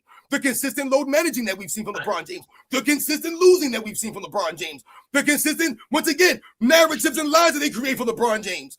You LeBron James fans are really, really sad. That's why I always challenge you guys to make your own videos. I dare you to put yourself on camera, fool, and make a video about LeBron James and explain it and break it down to us. You wouldn't do it because you can't. Well, I don't even have to talk about LeBron. Let's talk about the personality type of someone who's willing to repeat what he hears, because you literally just sound verbatim like what the television said. You are a puppet with someone's fist up your ass. You're a parrot that was taught how to speak. None of these are real thoughts. They're not your thoughts. This is almost verbatim what you're going to fucking hear Shannon Sharp or Nick Wright say, and they can't back it up. It's just glittering generalities, as they call it in the marketing. It sounds great. It's not real, but it sounds great. Well, hey, good for you for repeating what someone else told you to say. Exactly. That's all they got. It's the same talking points over and over again, consistently. And longevity. What longevity? LeBron James hasn't won an MVP since he was 28 years old. He hasn't made an all-defensive team since he was 29. He's 41. So where's the dominance over the longevity when you haven't played all the games? You've been missing all these games. So like we said, the consistency is you missing games, and your team is consistently losing. Again, they've been in the play-in more than they've been in the finals. I mean, what are we talking about here? From the Lakers, from LeBron James. How many trades again? How many coaches has he consistently needed throughout his career? The man's got 4 coaches in 8 seasons on the Lakers. That's 1 coach every 2 seasons. So by that metric, JJ Redick is up. This is his last season. This is him by that metric. He's already due for another coach, and maybe next year. We've never seen anything like this. Well, there's some truth to that. This has been consistently embarrassing. This is going to be his 4th sweep. This is going to be his 4th sweep. Consistently airballing, right? I mean, he's still doing these kinds of, I mean, if you were in the league this many years, and you're talking about the brilliance of LeBron James and the greatness of LeBron James, we have to respect and really appreciate what we're witnessing. Then why are we still witnessing air balls at the free throw line? We shouldn't be witnessing this stuff, but we still are. Why are we still witnessing no accountability? Why are we still witnessing LeBron James not make the right play at the end of these games in year 23? Why are we still seeing LeBron James stand on the other side of the basketball court with his hands on his hips? I mean, what are you talking about here? That's not greatness. That's not consistency. That's not brilliance. That's not something we should be appreciating. We shouldn't be. That's what you guys are not really fans. You're only a fan of LeBron James. You guys can talk about Michael Jordan and talk about us all you want, man. I'm bringing you the facts here. You're not a fan of basketball. You're not looking at the reality here. You're making excuses, man. You guys are not living and dealing with the facts. So when you talk about appreciate greatness, do you think that's greatness? Will you see LeBron James do the basketball court, the video footage that we put out there? My man Airways breaks it down beautifully for you guys. He's holding your hand through this, my man. Go watch the videos. He's holding your freaking hand here. Press the play button. That's all you gotta do. And open your freaking eyes and you'll see what we're saying. That's not something we should be appreciating. Yeah. Hey, when I'm done here, I'm going to go home and I'm going to break down that rebound that DeAndre Ayton got blamed for. And please explain how what I show isn't true. Yep. Exactly. Thank you. Thank you very much. Explain why LeBron James is missing wide open shots on plays that are called for him. Yep. Is that consistent greatness? It's embarrassing. Consistently blowing it when this team needs him the most. Consistently being the guy who should not have the ball in his hands. Yep, exactly. Shout out to MJ Burke 1 for coming through. Says OKC is averaging wins by 19.67 points per game, even with SGA not playing particularly well. I guess that's the ref's fault. Exactly. Right. More excuses. Did you watch my first period breakdown? I know I finally got the second period. Yes, public. I did. What did you think about those calls that I was pointing out in the first period? Forget the second period. Let's just talk about the first period for a minute, because I'm only in the first half and it's insanely bad calling the other direction, in my opinion, contrary to what the conspiracy of rigging it for the Thunder indicates. How are you talking about the shoves in the back? Well, that's one category. You have to break it down into categories of the yes. That's why I said the shoves in the back, because like you mentioned, there's different kinds of fouls that we're seeing out here. Listen, the Lakers have been getting away with a physical style of game. The OKC Thunder have been allowed to play a certain level of defensive physicality against the Lakers. So I don't really get the argument here. And again, the Thunder have earned a reputation for being a high-level defensive team. You're younger than I am. When you were playing, was the arm activity, the arm wrestling and the shoving, was that starting to pick up, or was that still not allowed while you were playing? Now, listen, I always try to speak about basketball, or I try to sometimes reference basketball or make a specific reference to whether I'm talking about, playing organized basketball or we're talking about playing in the street. All right, because when we're playing it, like, there's two different things. There's two different styles, man. All right, there are a lot of people that never played organized basketball. They never maybe played at their school or something like that, right? Or maybe they never played in a league with a referee, let's say, so to speak. But they played, out in the streets. I told you, my dad never played organized basketball, quote unquote, organized basketball. Right? My dad never played in a league or played in school. My dad played in the streets. All right, I told you, my dad played in the playgrounds. That's what my dad grew up playing. So when you talk about, a style of play or how you play or what the game is like, to me, the game is always going to be more physical on the streets. I mean, and where I've played, it's always going to be a much more physical style of play on the streets. Because pretty much, like I've told you guys many times, the way that I played, the way that the people that I played with, where I grew up playing, it's basically, you call your own fouls, but no one really calls any fouls because no one wants to be seen as the soft-ass dude that keeps calling fouls. See, this is part of the stuff that we talked about, Edwich, and you talked about as many times. You always bring up these great analogies to how you play out in the parks. and we talk about these kinds of things. That's how we play. Like, you didn't want to be the guy that's always calling fouls. Now you go out and I remember just last summer, I'm out playing, right? I'm playing 3-on-3 with some guys I never met before. I was out there on the court shooting around by myself. They came up to me, asked me if I wanted to run. I was like, yeah, no doubt. So I'm playing ball with these guys, right? And one of the guys on the other team, it was almost like they set me up to guard the other guy because I guess he was like the better player, out of the group of 5, they needed an extra guy to run.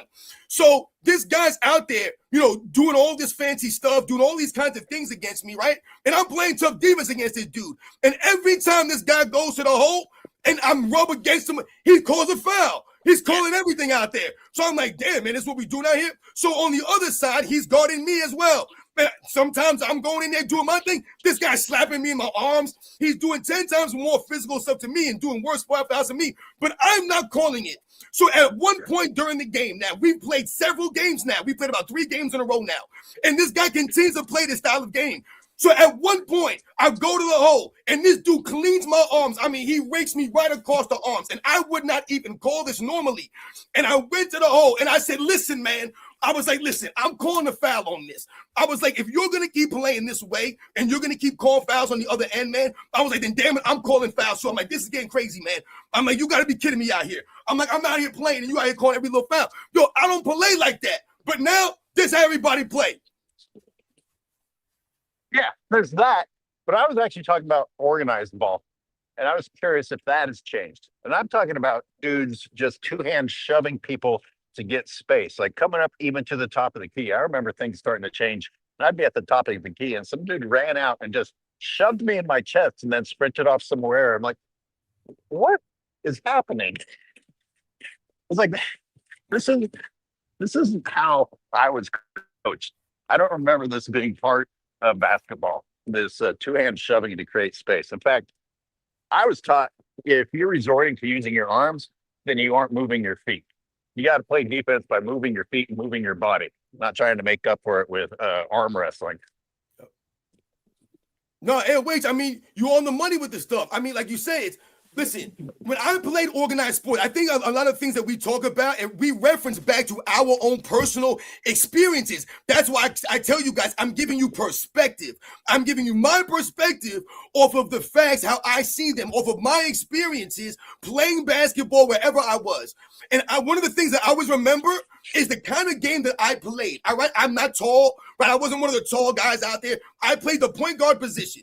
So in my style of game was to play a penetrating style, dish off down low to guys off the penetration, maybe kick it out to somebody. And I was known for being a scrappy defensive guy, a guy that's going to use, my quickness and my athleticism to create steals on the defensive end, to get close onto guys on the perimeter, and being one of those kinds of guys on the defensive end. No, I'm not going to go out there and score 20, 30 points or any of those kinds of things. But I remember me trying to play the game that I played. One of my favorite moves was the triple threat position and using the jab to the right and going left because I'm left-handed. So oftentimes guys would play me thinking I'm right-handed. So they would allow me to go to the left hand. So I would often jab right and I would drive left and I would finish with the left hand many, many times. I could do the same move over and over again until people realized, wait a second, is this guy left-handed? But I also remember many times during these high school games when I was getting called for travels repeatedly because every time I would drive and they would say I dragged the other foot, they would say I didn't put the ball down before I took the next step. They called this stuff very, very tightly. That's what I remember about the officiating standards of when I was in high school in the late 90s, right, playing basketball. It's almost a topic in itself, the difference, how things have changed. You talked about how uncomfortable it was to call a foul, even when it was a foul. And I understand.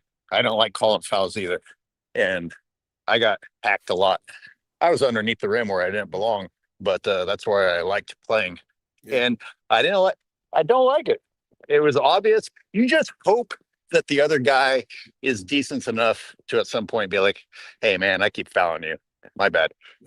And now it's changed from that sort of 2 different types of integrity and decency to calling everything shamelessly, just whining the entire game instead of the mentality of avoiding whining because that's embarrassing. We've gone from the mentality of whining is embarrassing to whining is celebrated. That, man, where do you continue that conversation?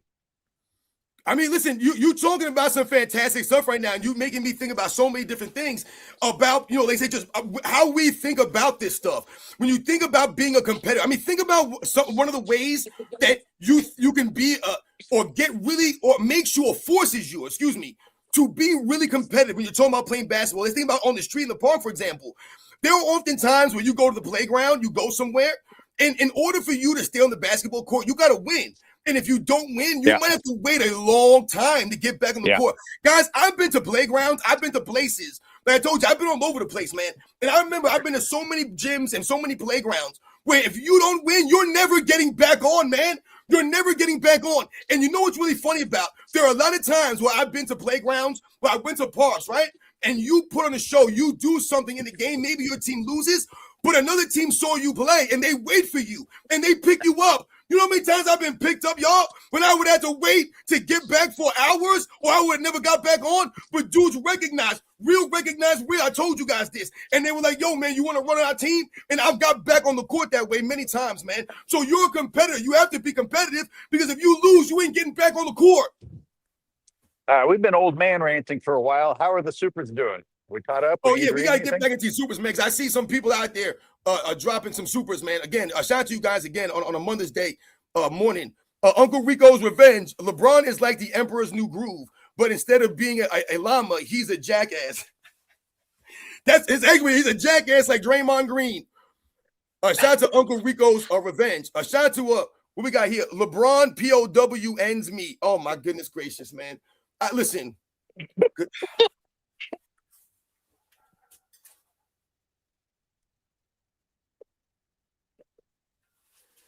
Listen, man. Listen. What? Guys, listen, AOH. I want to say something, AOH. You asked for this, AOH. You asked for them to donate to the live. You asked for this, and you shall receive. Now we are getting bombarded with LeBron pounds me. We got hit before with humps Braun.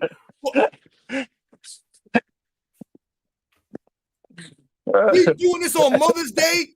We doing this on Mother's Day to LeBron James fans. He pounds me. Come on, man. Jeez. See, Michael Jordan fans don't do this stuff, man.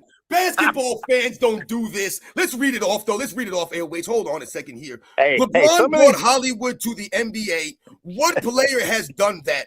Kyrie Irving grew up watching and copying LeBron, and SGA likely imitates LeBron.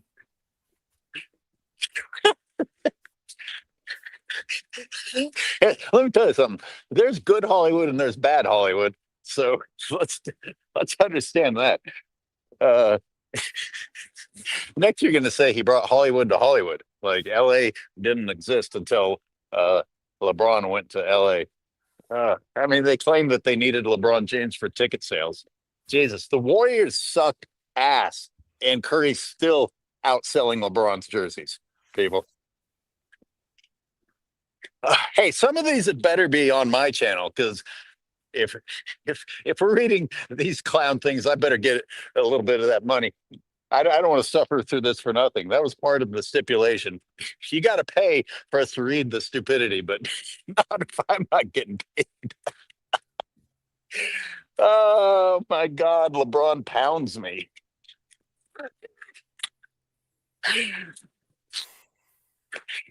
You gotta wonder if this is fake and they're just trying to be funny. See, when I tell you guys oftentimes in my videos, I say the same thing all the time, right? I tell you guys that the LeBron James fan base is a bunch of kids, right? And I don't really necessarily mean that in a negative way or in a bad way. We were all children once. We were all were, right? We all grew up now. So what I mean, when I really meaning when I'm saying that is that to me, there can never really be a grown up, an individual that grew up, that understands what it means to be an adult in this world. And you can really get behind someone like LeBron James.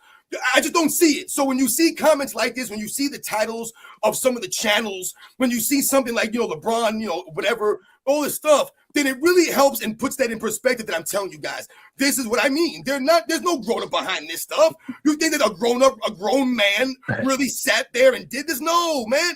So this is why no one's wearing LeBron James stuff. Right? This is why LeBron James gets booed when he goes out in public. He's getting booed by the grown-ups. The grown-ups are booing him. You hope it's not a grown up, because he said something at the beginning. It was okay to be a child as long as you grow up, but I don't think these people are growing up. And LeBron James is a good example of someone who had excuses made for him and was surrounded by yes men, and that prevented him from growing up. Exactly. And now he has a following. He has a following of people who adore lack of accountability. Exactly. All right. Sorry, go ahead. I'm done. No, I mean, like I said, I'm just this is hilarious to me. This is actually fantastic because, again, this is putting a lot of perspective on a lot of things I tell you guys. So shout out to the LeBron James fans for coming through today and really giving us, a glimpse into how they, look at things. Shout out to Praise to Don for coming through. Sports and Fitness Rant and AOH, stopping the lies and narratives. That's why we're here for you guys, as always. He comes through again and says older, quote unquote, fans like Lion Ass Chilltown. Exactly. That's what I'm talking about. Someone like him who claims to be an older generation fan, and he will tell you that LeBron James is the greatest player that he ever saw as an older, fan of basketball. Crazy stuff. Weird. Absolutely weird. OG Strong, shout out to you for coming through. He says, no way more skilled, a bunch of cardio queens. You're right on the money with that. Shout out to you for coming through, OG Strong. Skill. That's how they promote it out here. Shout out to Max X7 for coming through again. He says, if your argument is, I hate, quote unquote, hate on LeBron to get in line, the line that says, that's not an argument. Show me a time in Jordan's career where he came close to melting down and refused to play defense. Exactly. Absolutely. Shout out to Max X7 when they talk about this is hate. We're not hating here. These are the facts. We're breaking down the game to you, man. Once again, you guys asked for the Michael Jordan. You want the Michael Jordan comparison? Then we're going to give you the Michael Jordan comparison. That's what you're getting. Thank you, Max. For real. You ain't ready for the Michael Jordan comparison, LeBron James fans. They not ready. Shout out to Good Serious RTP for coming through. Longevity and greatness, my ass. EPO Leroyded, NBA, Nike, and media perpetrated this fraud over decades. Absolutely. They've been hyping LeBron James up from day one. Day one. We all know LeBron, like I said, it's all going to come out eventually, man. You guys know that. Shout out to PMR Hoops for coming through. Shout out to, can you read that, NWH?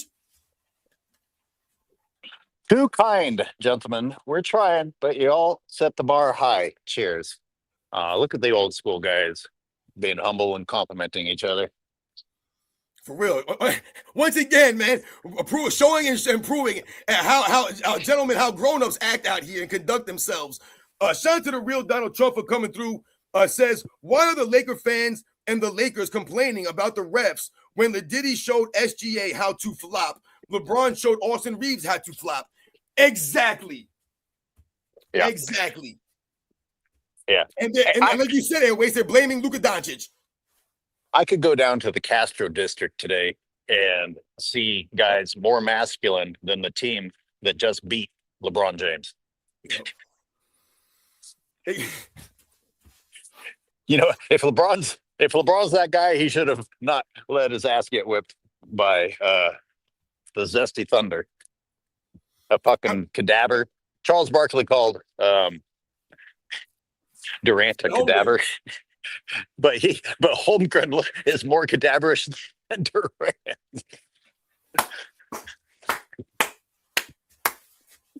Oh my God! Listen, that's the truth. All right, because the funny thing is, when the real Donald Trump talks about the Laker fans, the Laker fans that are doing any complaining about this stuff are not the real true Laker fans.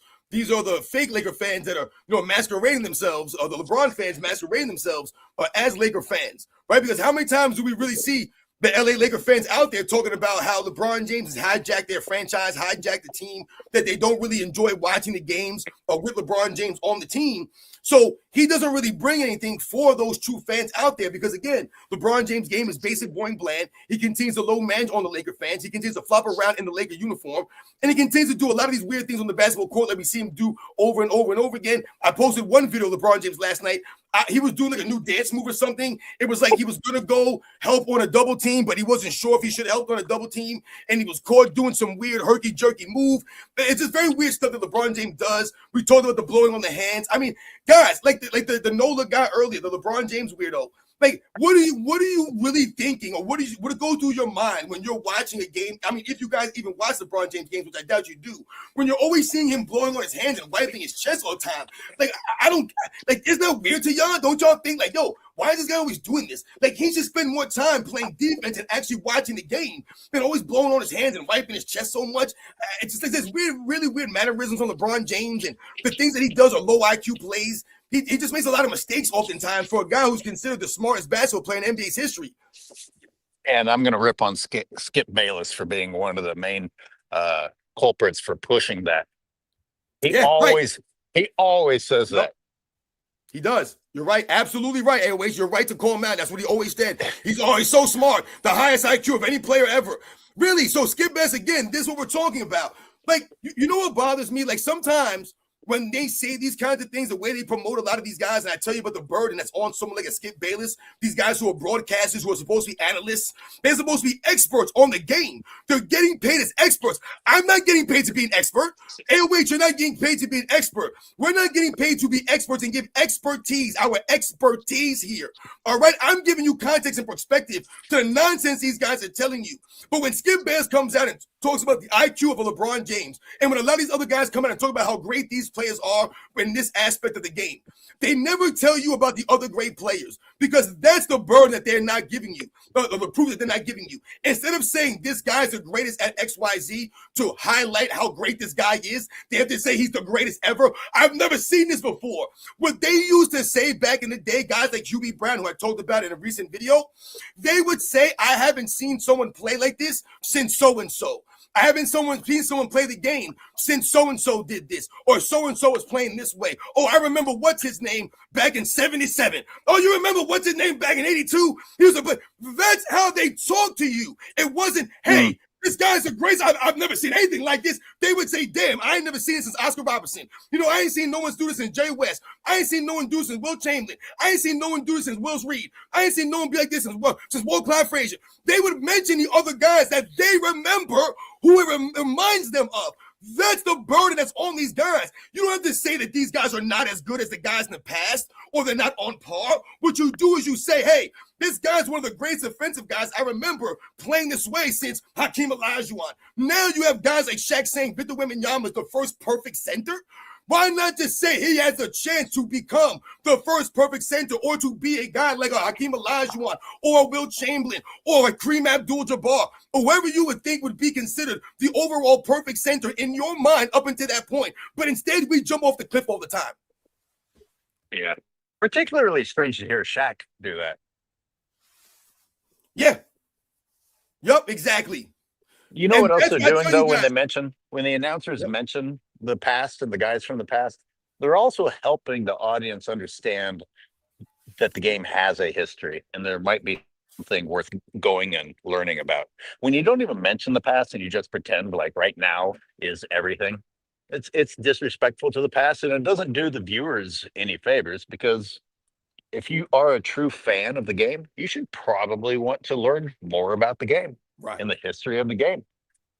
Exactly. And I'm going to say that, which is really sad. I saw something from Old School B-Ball. Once again, shout out to the YouTube channel, Old School B-Ball. I saw something he posted. I think it was yesterday it might have been either yesterday or this morning. I can't remember when it was. And he posted a screenshot, I think it was maybe yesterday, of a post of that ESPN had put out, right? And they were promoting Victor Wembanyama. And we have no problem with the promotion, of these players. But we told you it's the kind of ways that they promote them. But what he was highlighting in the promotion from ESPN in this moment was how they did not, or they failed to recognize the players before the merger, right? Yeah. And I told you guys all the time growing up, that when they used to promote the guys from the 80s and the 90s that I was watching growing up, Michael Jordan even, they always had an asterisk there. I told you guys, the asterisk was always there, and more often than not, it was there because of Wilt Chamberlain. So they were always acknowledging the guys before the merger. So they gave them their proper respect. So they would say, yeah, Michael Jordan did XYZ. But we have to remember, guys, it's since the merger. Now they'll just put these things out. And that's what he was highlighting, that they didn't even give any connotations to the guys in the past that weren't afforded these same kinds of luxuries. They didn't keep the same stats. So when you say he's the first guy or the fifth guy in NBA history, but you don't put the asterisk there, that's the burden that you failed to meet. That's the burden that's on you. You have to put that asterisk there because that's the only way a kid like me would have known this growing up when I didn't have a cell phone and a computer and I didn't have all this stuff at the touch of my fingers. That's how you educate people. How are they supposed to know to look into the history of the league when you think, oh, he's the fifth guy in NBA's history, when in actuality, yeah, he's the fifth guy since 76, right? You have to think and break this down for the people out there. I want to talk about Draymond Green because he represents part of this problem. Draymond Green, similar to his boyfriend LeBron, will go up there and instead of giving credit to the past, announce to you that he is the best of this, he's the best of that. I mean, that already tells you a lot about his type of people, anyone who follows a Draymond Green. Now we'll take that further. And Charles Barkley supposedly disrespecting him by saying that, things come to an end. It's Right. over. Yep. I don't know what's unreasonable about saying that. Nothing. But if Draymond disagreed with that, if Draymond actually believes in his mind that things should last forever, then provide an argument that explains why you don't agree that things should come to an end. Instead, like these fanboys do, they front like tough guys, and then they become victimhood, childish, feminine insulters. But let me attack you personally. I have no comeback, so let me attack you personally. Dude, that's so embarrassing. That's a fantastic point that you brought, Airways, because I was thinking the exact same thing when I was listening to the interaction between Charles Barkley and Draymond Green.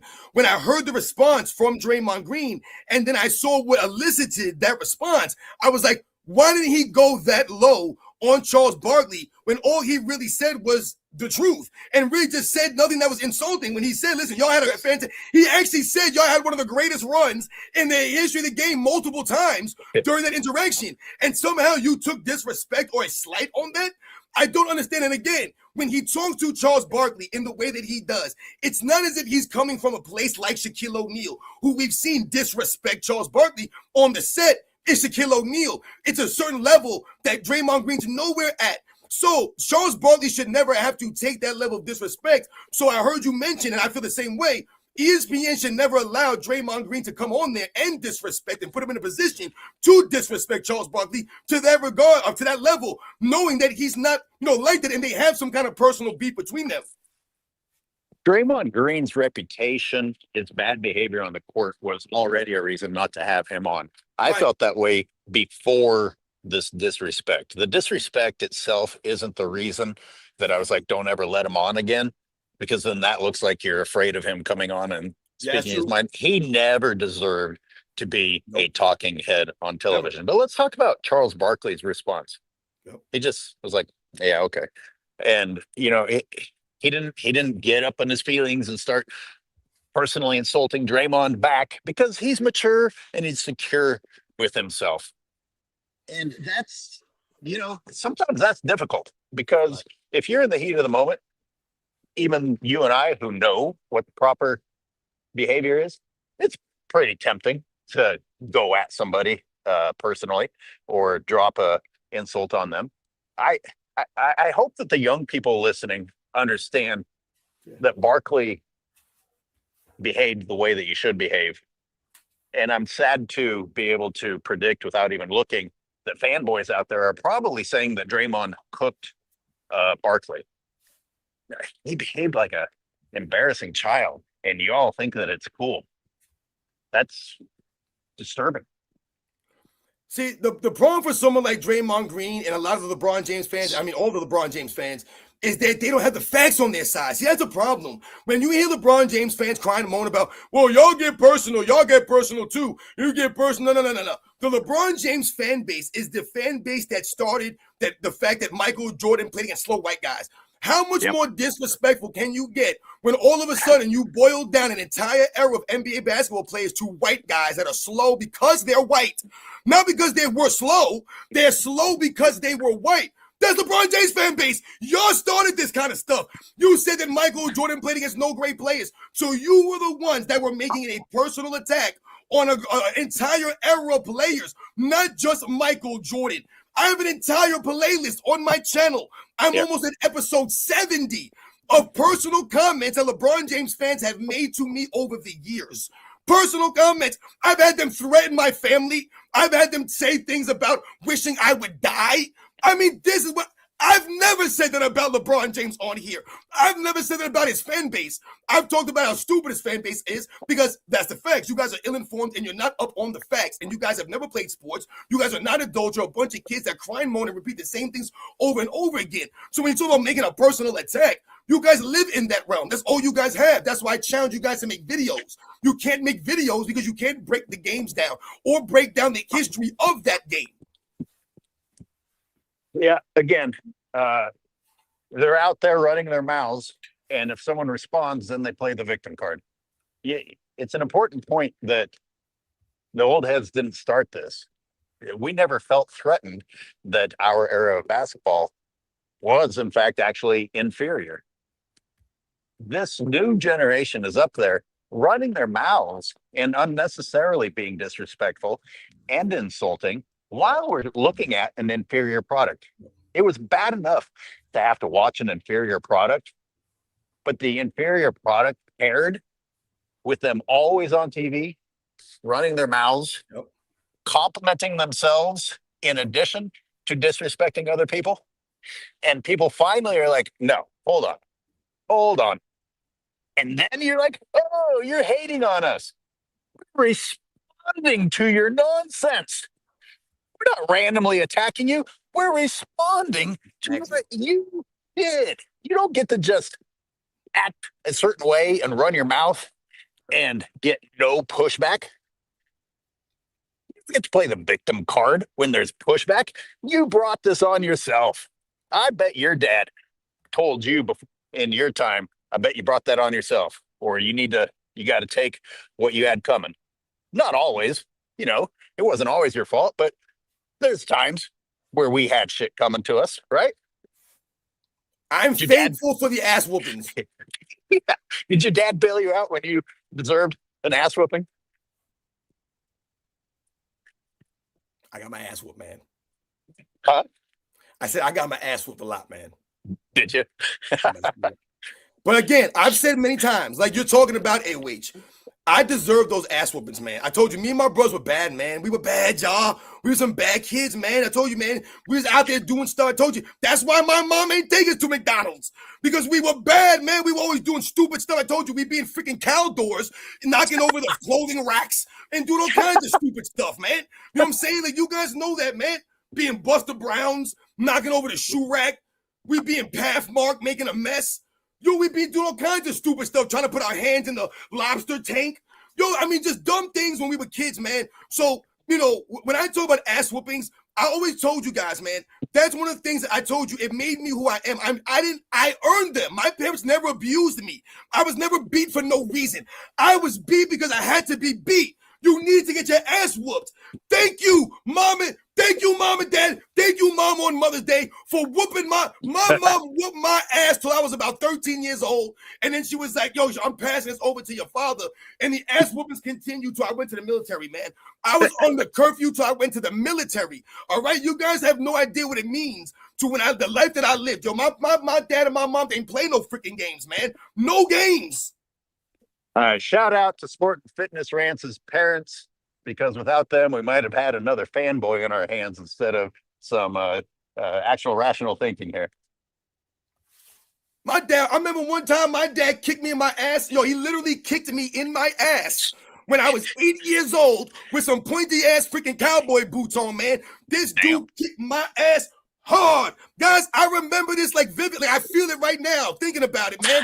And once again, man, me and my bros were wrestling around, right? And it was a 2-on-1 scenario, and we were playing with the pillows in the living room. And my brother, we were by ourselves, right? And my brother hit me, and I fell into the glass mirror, broke the mirror. When my dad got home, this man whooped my ass. And he kicked me. The last thing he gave me was a kick in the ass when I went to walk away from the ass whooping. He kicked me in the butt, man. Guys, I left the floor. I actually was in the air. I was 8 years old, guys. I left the air. I was in the air when I got kicked. He punted me, guys, like 2-3 feet. I'm not even lying about this. Right down the hallway.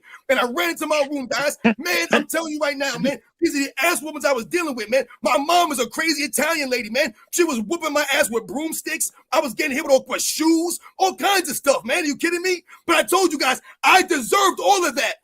I deserved it. Don't ever anybody think my parents are not cool like that. I deserved it. My parents will own the money. Let's get back to some sleepers. I'm sorry, guys. Going my crazy. Bad, man. The old men are getting crazy. Shout out to what's her name? Will N for coming through. Plot twist: the LeBron pounds me account is Rich Paul. I wouldn't doubt it. Would not doubt that because we know they be doing that stuff, the banana boat stuff, crazy. Shout out to Praise It Don. LeBron fans are fruity. They're literally gay. I mean, they be doing some stuff, man. I tell you, they be sleeping with the sheets. You guys seen some of the outfits they be wearing? LeBron James jersey dress. I mean, my goodness, man. They be wearing like the LeBron James pajamas. I told you, they're children, man. Come on, man. Stop this nonsense, man.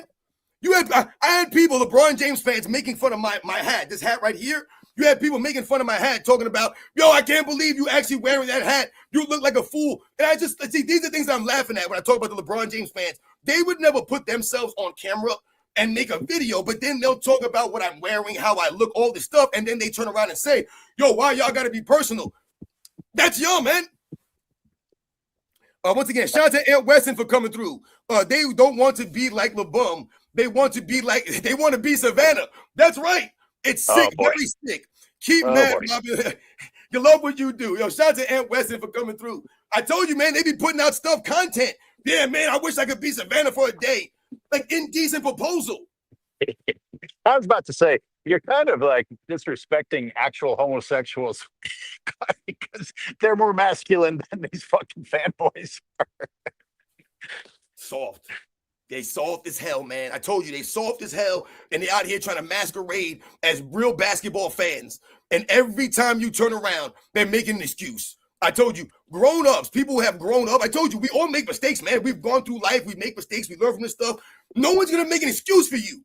There's no one going to make an excuse for you. There is nobody. I told you, man, the world don't want to hear it. Nobody wants to hear it. Nobody. We all got our own damn problems, man. And grown-ups know that stuff, man. They take accountability for what happens in their life. LeBron James can't even take accountability for what happens on a basketball court. He can't even take accountability for what happens on his own damn basketball team. Are you kidding me right now? He probably blames everything at home on his wife. His wife probably takes all the blame at home. Everything that happened. Oh, how come you ain't wash the dishes? How come you ain't take the trash out? How come you ain't do this? How come you ain't do that? How come this ain't done? How come you ain't do that? Everything probably goes on her. That's why she has to come out and call him the GOAT. I mean, it's weak stuff out here. Who else we got? Once again, man, shout out to you guys. Shout out to Aunt Weston. We got Crazy Red Bird 72 coming through. The longevity argument is interesting. Let me dispel that. Nolan Ryan played till 47, has the most Ks in history, and has thrown 7 no-hitters. Has he ever been considered the GOAT in MLB? No. Yo, shout out to Crazy Redbird. I don't know if you're actually a Cardinal, a St. Louis Cardinals fan, but shout out to the St. Louis Cardinals. They've been an excellent franchise throughout Major League Baseball history. They've had a lot of great players and great teams. So shout out to you for bringing up the Nolan Ryan comparison. When I was young growing up, Nolan Ryan was old when I was little, and he played till I was like a teenager. He played forever, man. Yeah. And look, he did get shouted out for playing old, but correct. No one ever turned that into he's the best baseball player ever. He got shouted out for continuing to play while he was old and doing well. Otherwise, he wouldn't have still been playing. That didn't suddenly morph into, oh, he must be the best ever because he played for this long. Right. And like you mentioned, Airways, the important part that you said is that he was actually performing at that age, Nolan Ryan. He was still very good baseball, still a very good pitcher at that age, which, like you said, the reason why he was still going out there and being recognized the way that he was. So shout out to someone like Nolan Ryan and all the great things that he's done in his career. So again, like I said, shout out to Crazy Redbird for bringing that reference in. You know, we've also thought about guys like Jerry Rice that played a very, very long time and was very good late in their careers in a very tough sport like NFL football, in a very tough position like the wide receiver position in the era that Jerry Rice played in. I mean, what you saw from Jerry Rice was all the videos that we saw of Jerry Rice and doing his trainings, all of his workouts. What you saw was the residuals of all of that. You saw the actual tangible results show up on the football field for Jerry Rice all those years consecutively. He actually had true, real, legit longevity and durability and legit toughness, Jerry Rice. So he has the respect of a guy that played well late into his age for that kind of sport. Shout out to the real, who came through next here? The real Donald Trump, come out. A shout to you for coming through again. Prime Chuck versus Prime Triple Single. Who wins? And that's what Charles Barkley's saying. Dude, you're not even on my level, man. Like, it's not even close. Shout out to Lucian M5459 comes through and says, hopefully it will be over within the next 4 quarters of the next game, and we won't have to put up with these fools and their clown king. Salute. Shout out to you, Lucian. Yeah, you're right about that. It's looking that way. I told you, I just want to see if the Lakers are going to actually come out with some fire. Is LeBron James going to lay down? Is he going to make an excuse if the Lakers go down early? Are you going to go out there and fold it up and lollygag? You know, it's really funny to me that how come LeBron James didn't stay in late in the game? You know, last night when they were getting blown out, they brought all the reserves in. If that was a regular season game, LeBron James would have still been in there. He would have still been in stat chasing. He would have still been in stat padding. But he didn't go and stay in there last night. Why? Because you're getting embarrassed. That's why. Very good point. You would have still been up in there, man. It's crazy, man. Shout out to Stan 2537 says LeBron James on the verge of getting swept for the 4th time in the playoffs or finals in his career. 3 were in his prime, and that doesn't count the 4 gentleman sweeps. Absolutely. Yep. Shout out to Stan for coming through. You round the money with that. You know what's funny about you talk about the sweeps? Michael Jordan has never been swept in a 7-game series. Whenever Michael Jordan lost to the Boston Celtics or the Detroit Pistons, it was always in a 5-game series, a best of 5-game series. They were never swept in a 7-game series, never by the Pistons. None of these series was Michael Jordan, the Bulls, ever swept in. So when you talk about, you know, the competitive nature of a Michael Jordan, what he brought to the table, what he brought on the basketball court, he brought that never, you know, say never attitude, right? That I'm going to lay it on the line. I'm going to go out there and compete. Michael Jordan didn't need to activate a playoff mode. Like maybe LeBron James forgot to activate playoff mode. I don't know, whatever it is, but he needs to figure out something fast. Yeah, I have over the years done several videos in which I point out that LeBron James is the common denominator with these failures when they were predicted to win. Siberius recently released something in which that was the main point of his video, LeBron, the common denominator of losing. And fanboys, all these years of making excuses, have you ever heard when everywhere you go and say everyone else is the asshole, eventually you need to realize that you're the asshole? I mean, how long are you guys? You can't just keep looking away. Like, these numbers are crazy. There aren't enough excuses for eight gentlemen sweeps or sweeps. And on the biggest stage, man. We're not talking about first round that people don't give a shit. We're talking about all eyes on you. You're expected to deliver, and you lose in the worst way that you can lose. Come on. Hey, wait, right, man, you're saying it perfectly.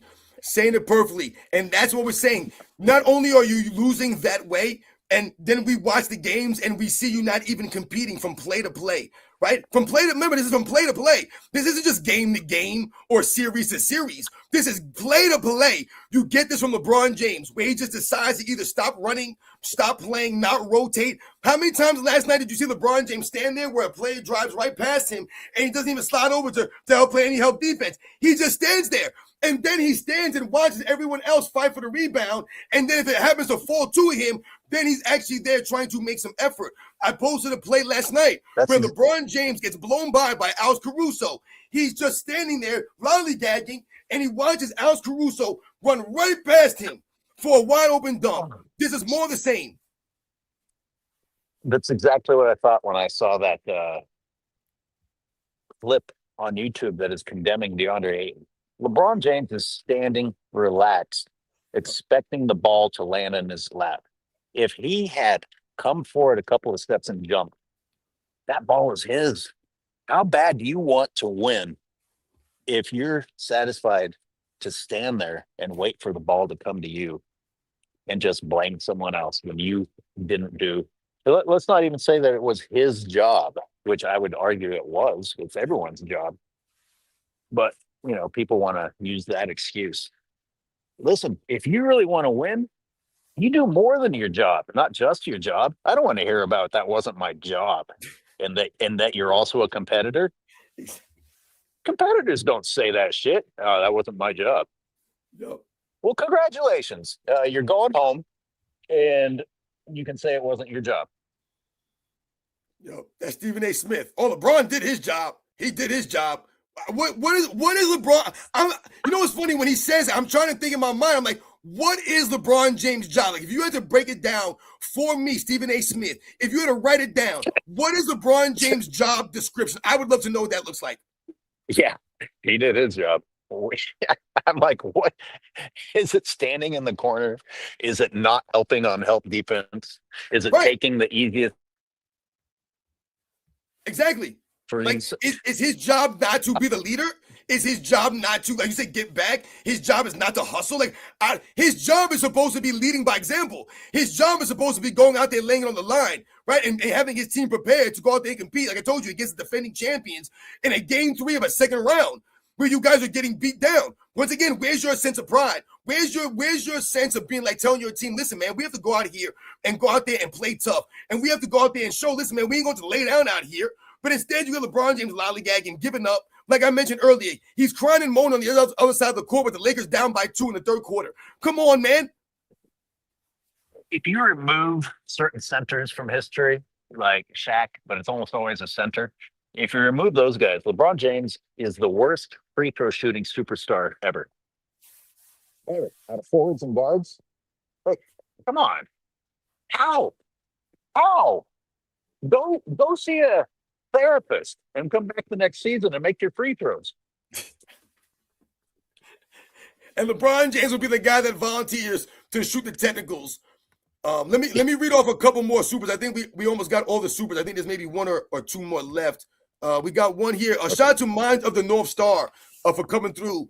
It says, it's funny how Draymond was talking about looking like Rockets, quote unquote, Rockets Barkley, while he's quite literally looking like 2026 Barkley. Yo, that's classic right there.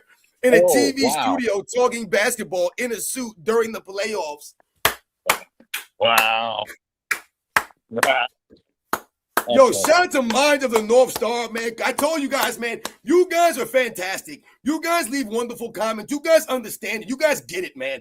But I mean, Mind of the North Star, that's a fantastic comment when you think about the audacity of Draymond Green to literally be sitting there in a studio wearing a suit, looking like a big goof next to Charles Barkley, who hasn't played basketball in 20 years, man. Oh my gosh, that was classic. Fantastic. Fantastic. Charles Barkley said, he goes, if the Warriors were relevant, you wouldn't be sitting in the studio with me. All right? These are the facts. So, Charles Barkley, and we know and we all understand who Charles Barkley was. When Draymond Green says, and one of the things that bothered me that he said was he said to Kenny Smith, who said something in response to that, and he said to Kenny Smith, he goes, did you see what that looked like? And he goes, I saw it. No, you did not, Draymond. Draymond Green was 4 years old, man, when Charles Barkley was playing for the Rockets, man.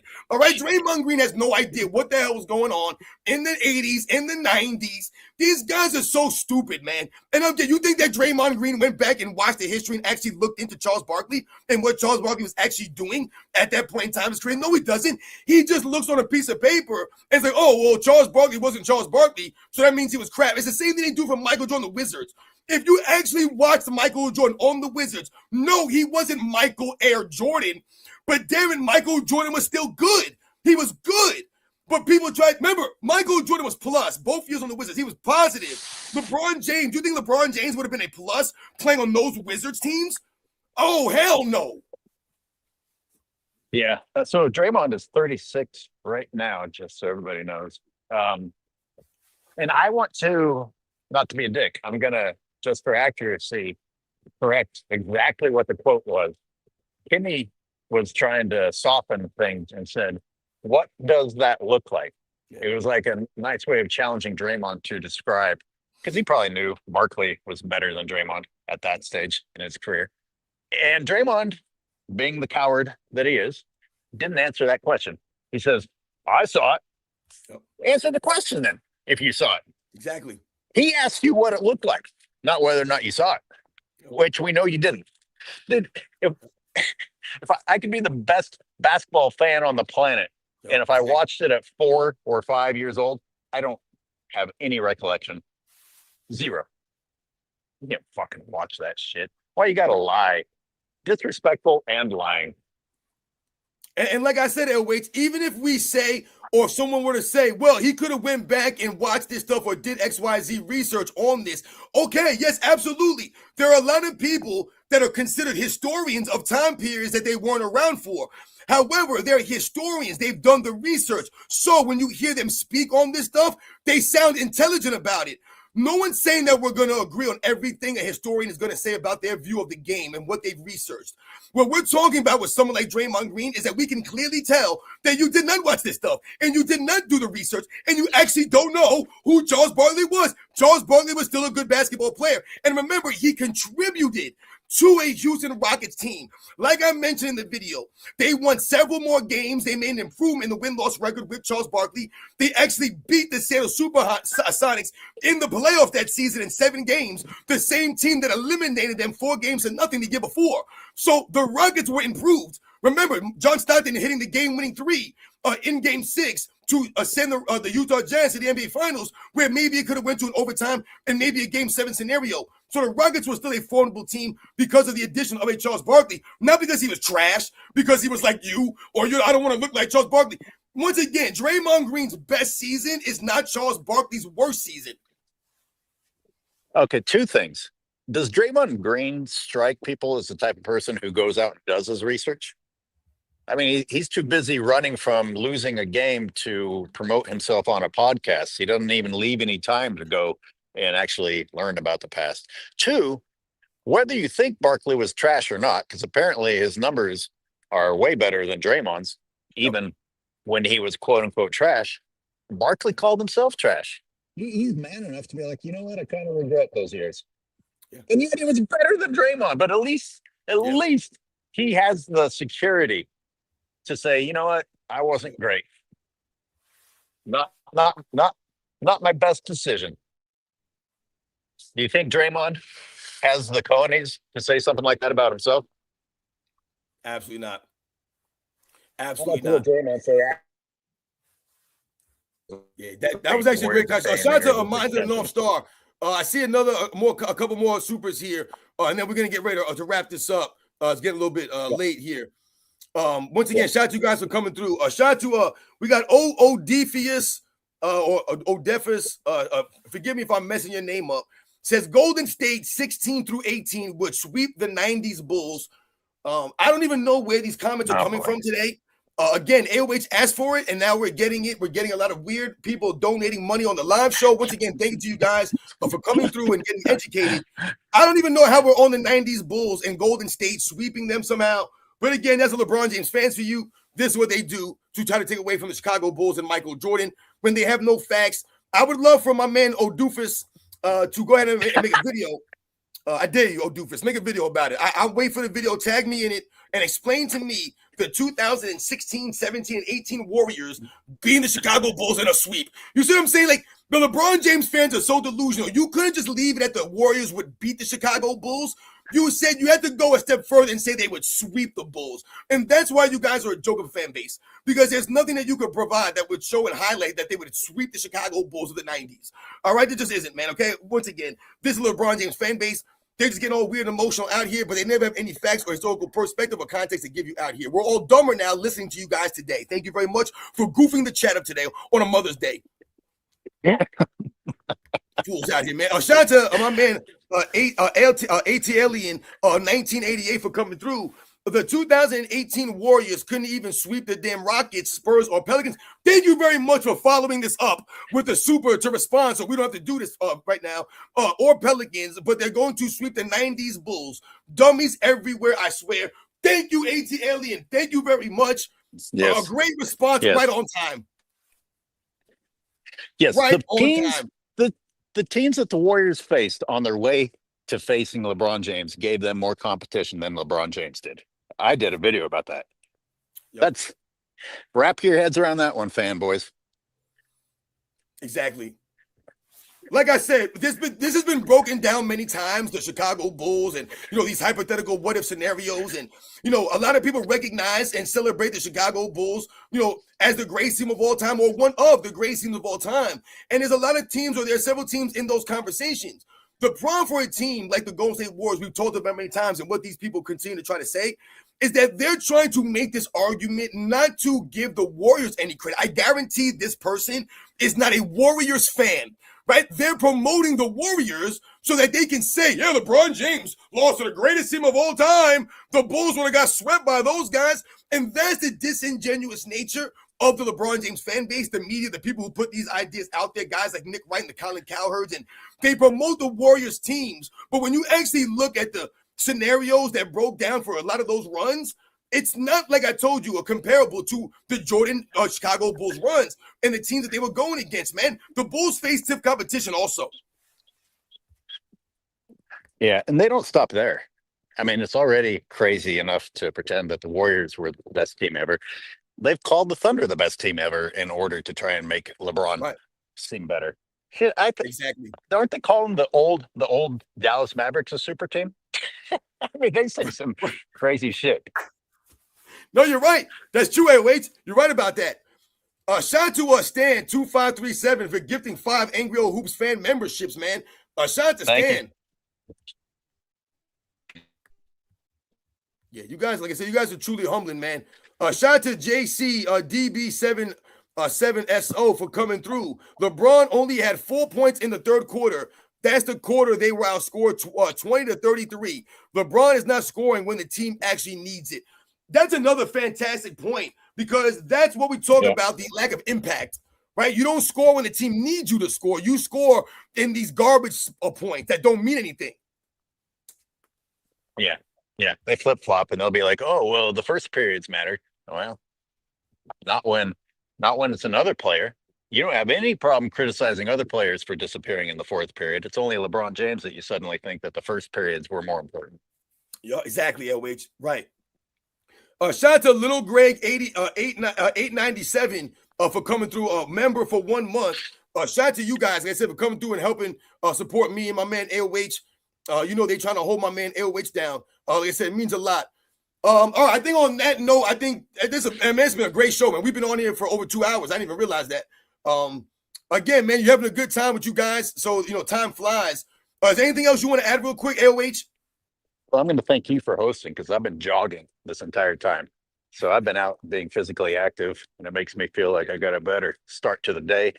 I can now go home and edit the footage with a clearer mind, because you guys let me get in my exercise while co-hosting with Sports and Fitness Rants here.